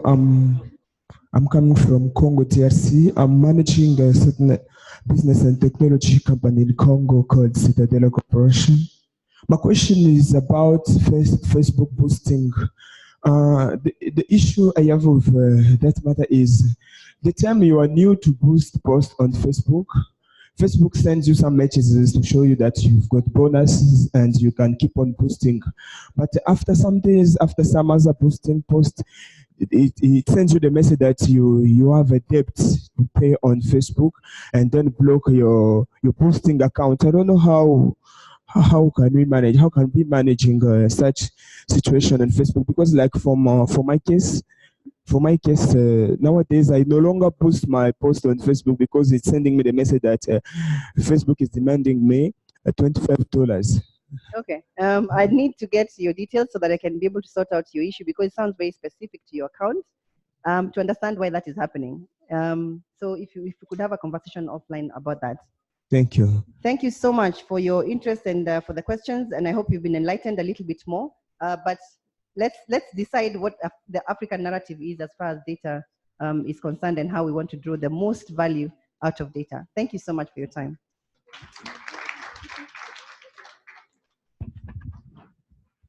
Thank you, Messi. So let's post nice things on Facebook, please. And if you have a problem with someone, you don't have to post it on Facebook. We don't want to see. You can walk up to the person and settle your issue with the person. Thank you. So we have a governance committee coming up by Abdallah Omari.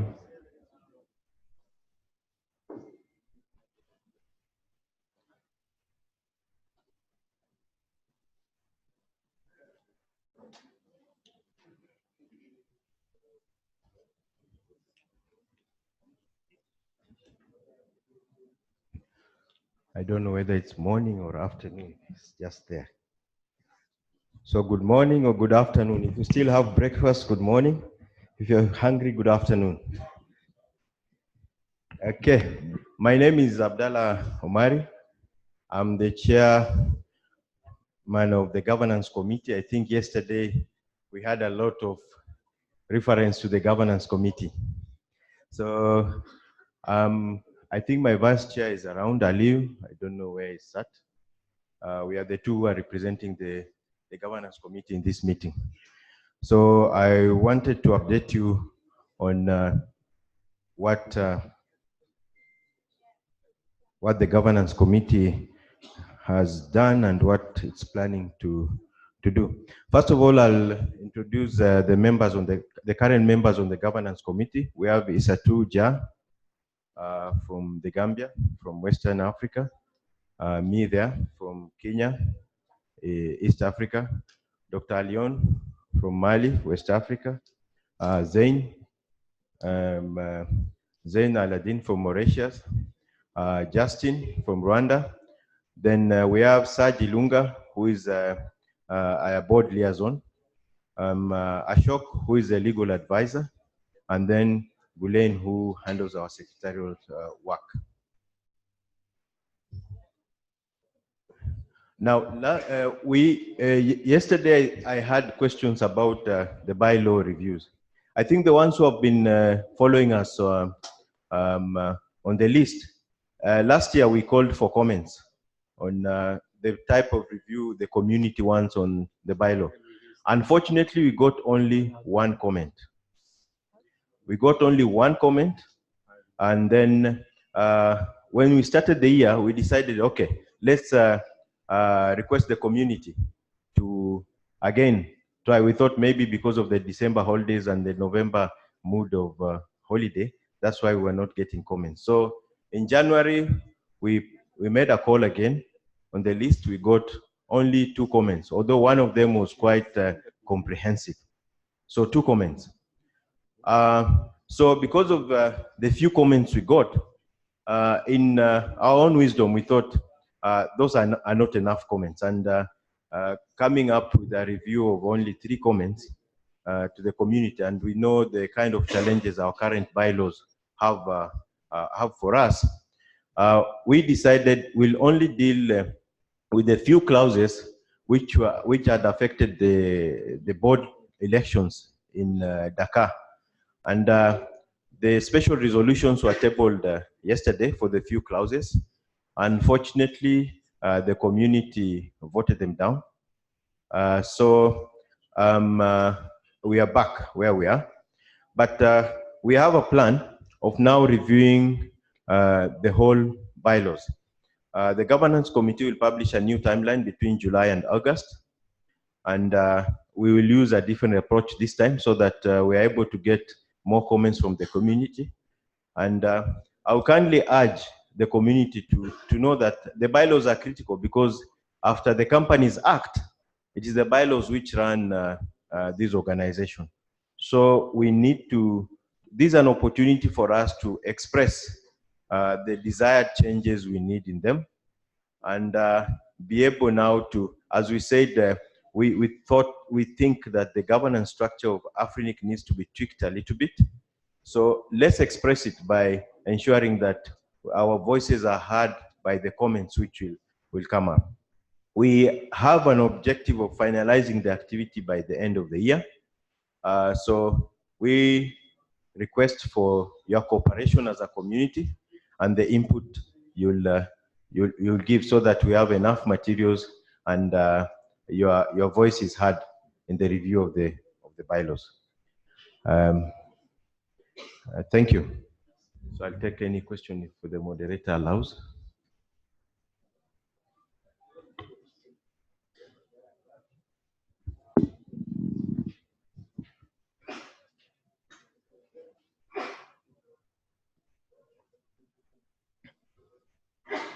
So for those of us who did submit comments in the, the 3 of us, I guess, I believe I'm probably the author of the rather comprehensive one. will that bill be still taken into account when you do this reset, or will we have to submit again? Those comments will be taken into consideration, and we are very thankful for the 3 members who took the initiative to do that.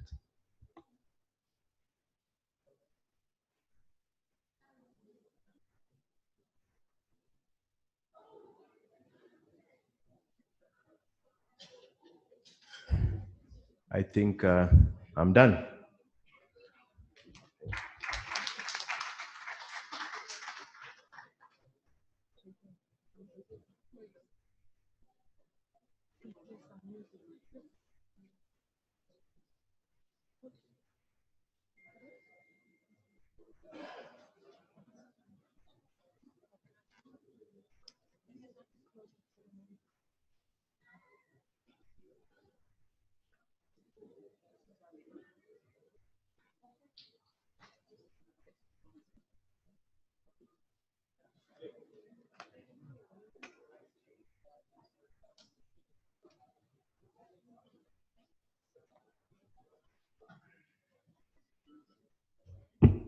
Good morning. How you guys doing? Oh, it's afternoon actually. How you guys doing? At this juncture, we will start our closing ceremony. And the first thing we will do is complete the raffle. You fill the raffle, and today we want to know who wins the iPad. It's here. It's here. So at this moment, I would like to call our CEO, Barrett, to come. All the best. We had 40 raffles filled, so in the survey. Thank you. No, 400. Sorry, 400.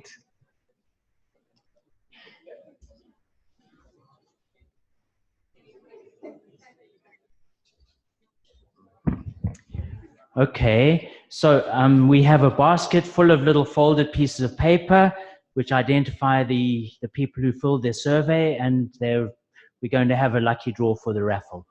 So I'm not going to look while I take one out of here. There it is. I have one, and I'm going to read it. Number 252. John Bosco Semakula.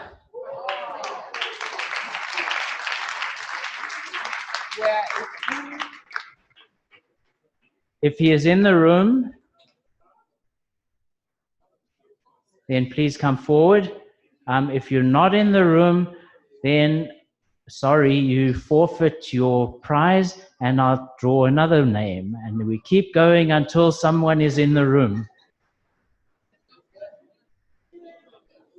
Looks like he's not here. Okay, next. So again, I'm not looking. I take one.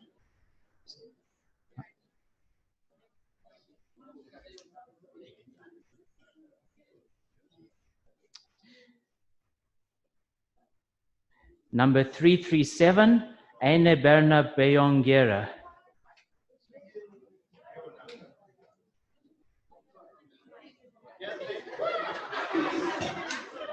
Next.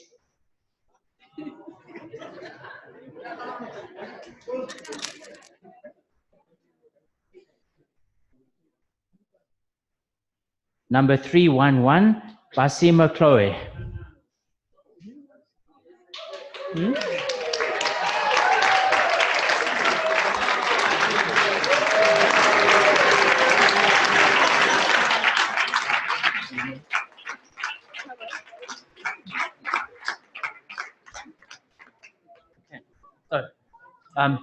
Congratulations. Thank you for filling in the survey. The survey results help us to improve future meetings. So it's very important. Thanks very much. And congratulations. Yeah.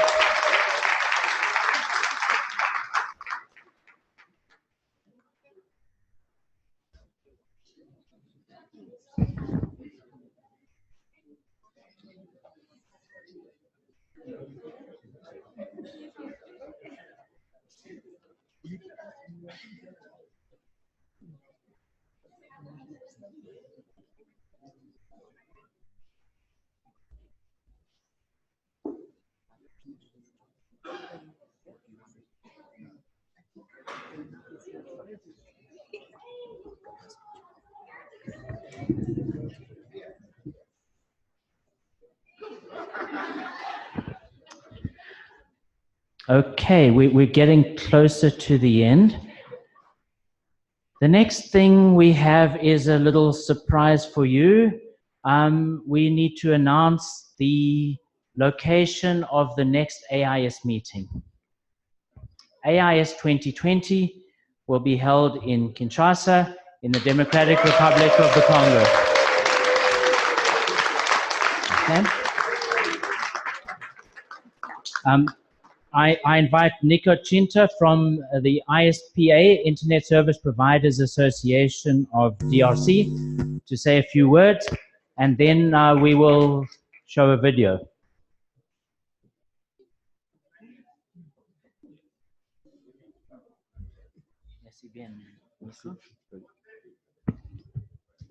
Je vais parler en français, si vous pouvez mettre vos casques.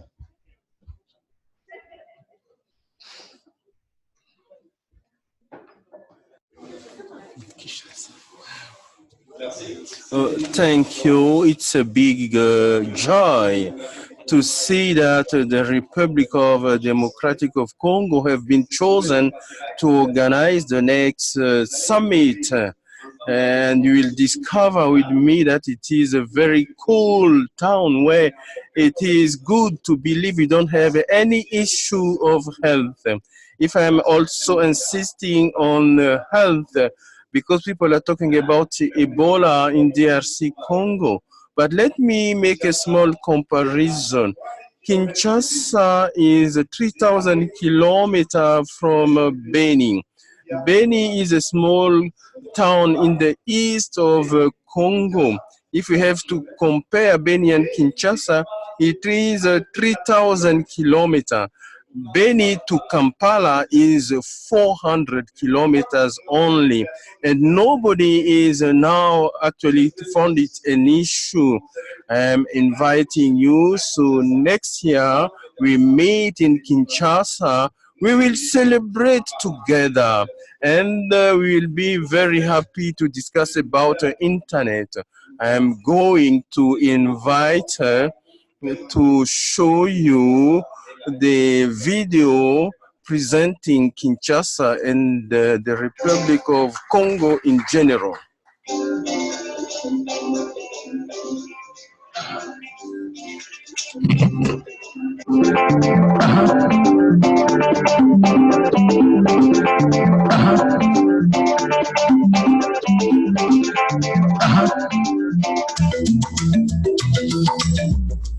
La République démocratique du Congo, RDC. The Republic of Democratic of Congo is a country, the second biggest country in Congo.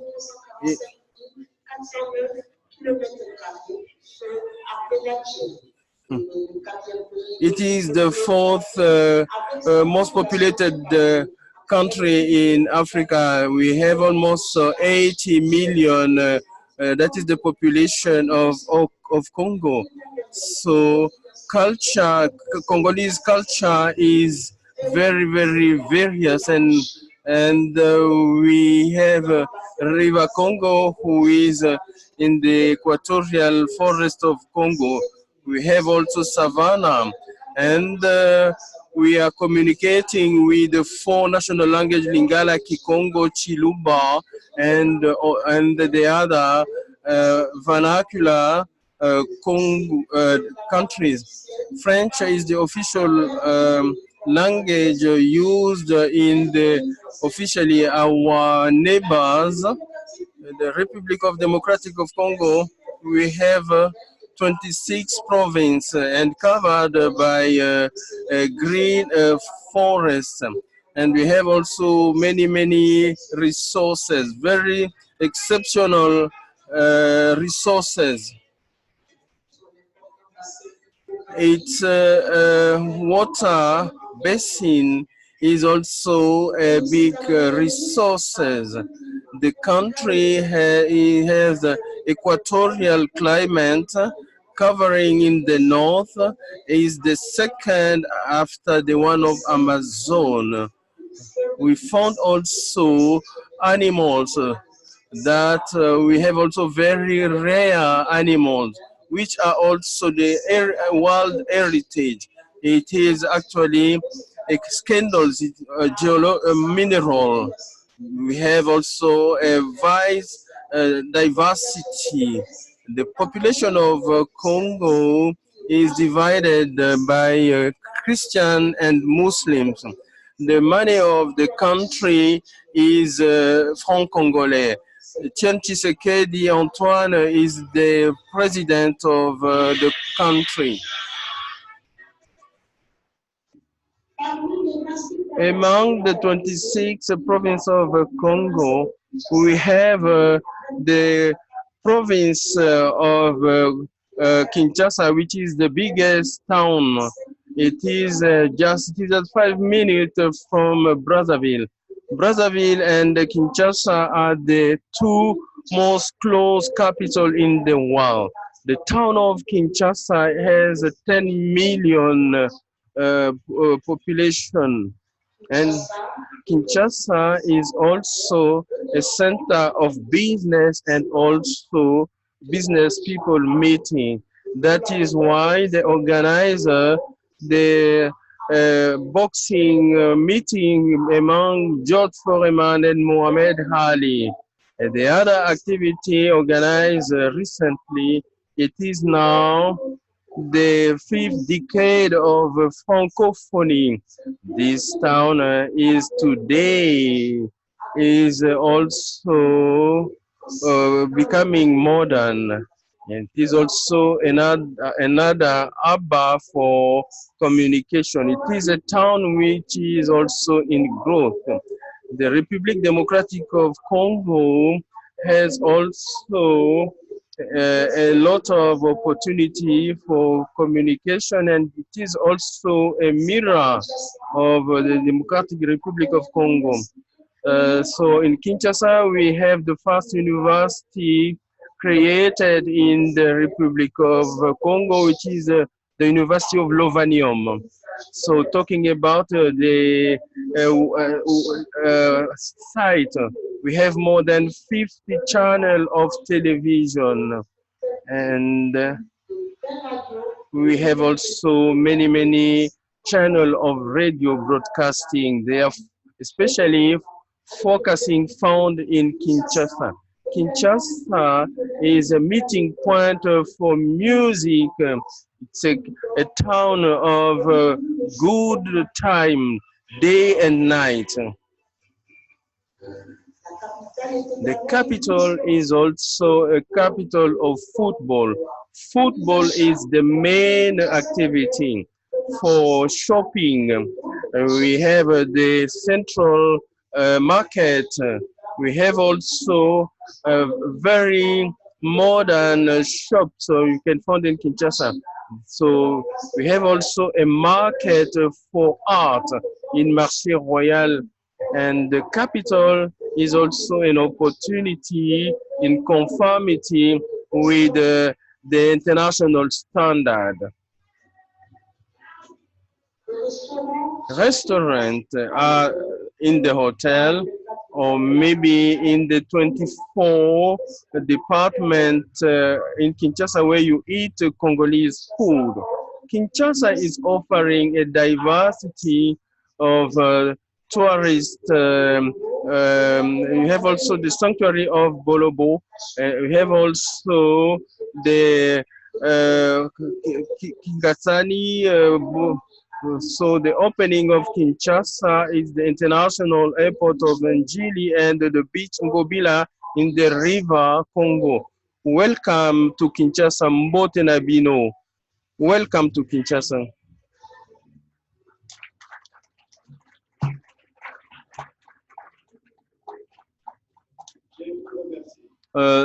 Thank you.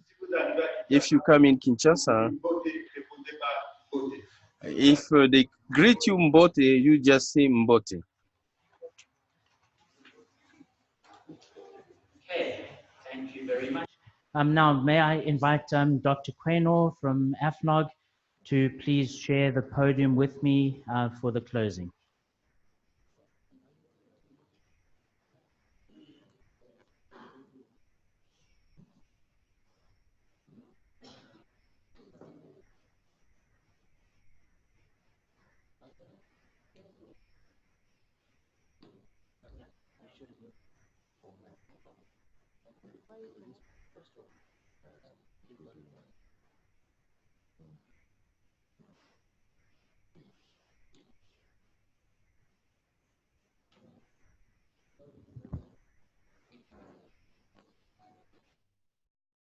So, good afternoon again, ladies and gentlemen. We've come to the end of AIS19, and you've had a brief look at what may be in store for you next year. This Africa Internet Summit provides an opportunity for the internet community in Africa and interested people from outside Africa to unite, to discuss policies and technical issues. We've had a week of workshops and a week of more conference-like proceedings. I'd like to thank our chief guest, the Honorable Frank Tumwebaze, the Minister of ICT and National Guidance here in Uganda. And despite his busy schedule, he took the time to join us during the opening ceremony. Our local host, NFT Consult. Thank you very much, Badru and your team.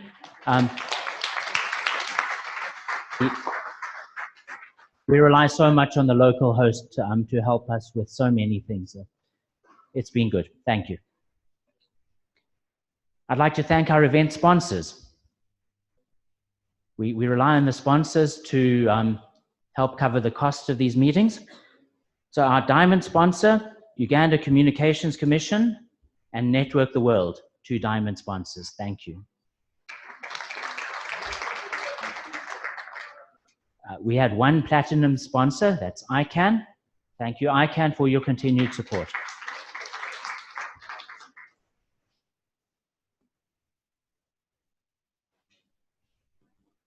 Our gold sponsor, MTN Uganda, thank you very much. Silver sponsors, Laris Crowd Services, the Ministry of ICT and National Guidance, Facebook, WACREN, Google, and the Internet Society.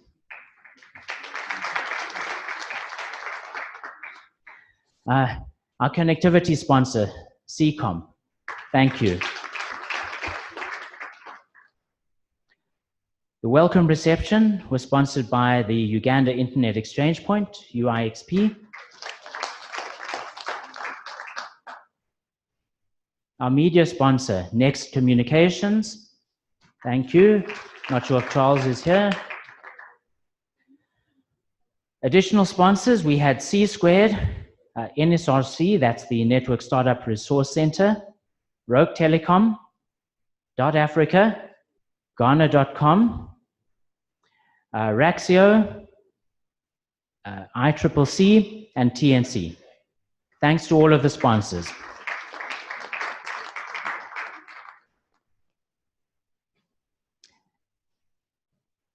AIS is not viable without a good program. We come here to listen to presentations and to participate in discussions.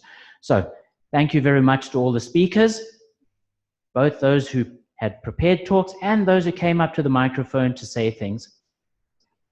Thanks to the instructors, any program chairs, committee session chairs, thank you.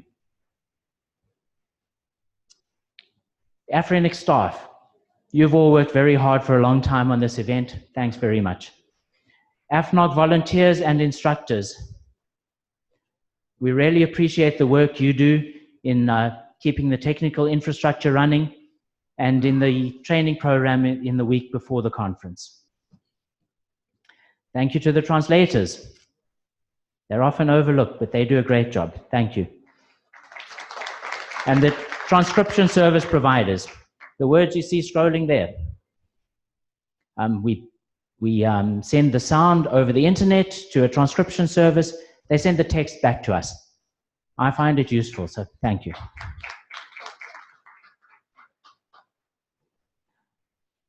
Thank you also to the Sheraton Hotel staff who've helped make this event such a success. And to all of you, the people attending the meeting, the conference delegates, thank you for your participation. Thank you for your opinions and suggestions during the sessions this week. Now, I'll be leaving AFRINIC, but I don't think I'll leave the community. This community has a very important place in my heart. I would like to see more collaboration, more consensus building, less fighting on the floor, less threats of suing each other. I found yesterday very difficult. The letter from ISPA, of course, they have every right to send that, and I recognize their concerns. I thought that we could have found a way to handle it by consensus, and we didn't, and that makes me very, very sad. I'm so sorry about that. I would like to be part of a community that works by consensus and following the bottom-up process, and I'm afraid that we're in danger of losing that. We all need to work very hard to keep that ideal in mind. So, finally then, let me hand over to Dr. Quaynor for his closing remarks.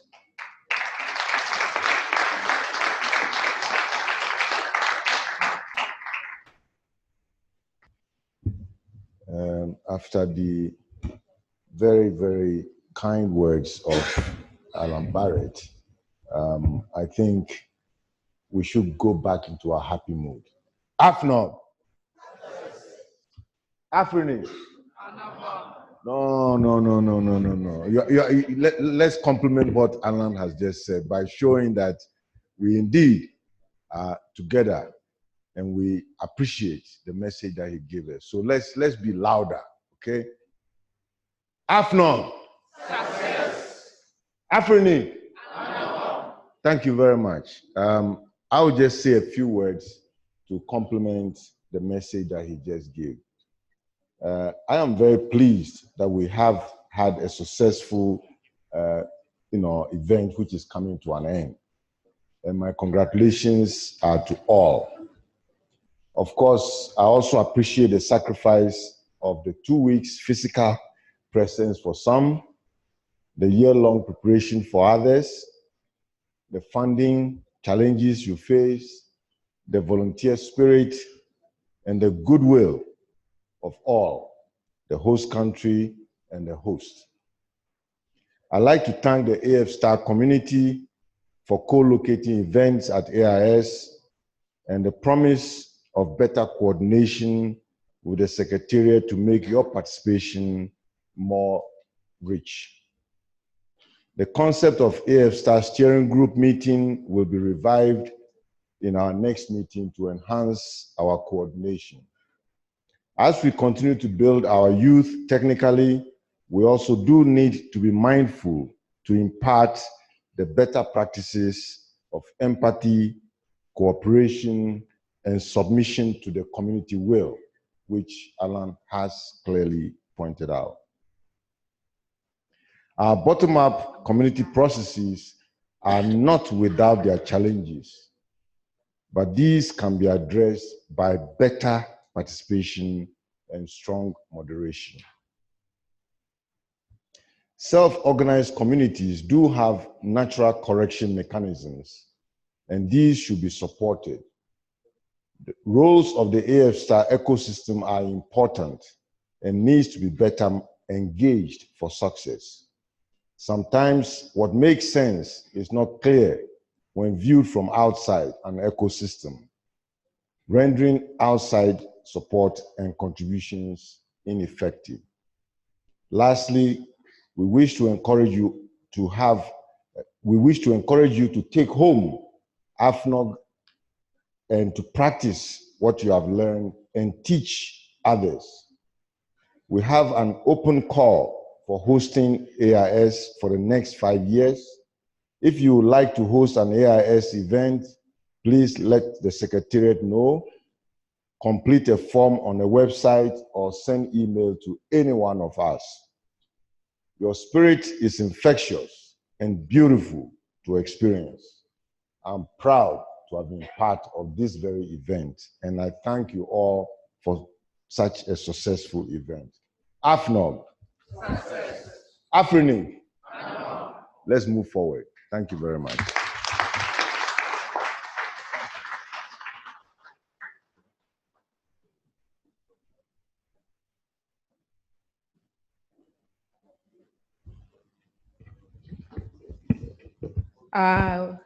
I can't add more. I would just like to thank you all for being participants, and we wish you safe travel as you travel to your countries, and have a safe journey. At this juncture, just a few announcements. You will get your meal cards, your meal coupons at the door, but then there are 2 serving points for meals today. We'll do our lunch at Victoria and at the La Terrace downstairs. So it's up to you to see where you want to go. Otherwise, thank you very much and have a pleasant day. Thank you.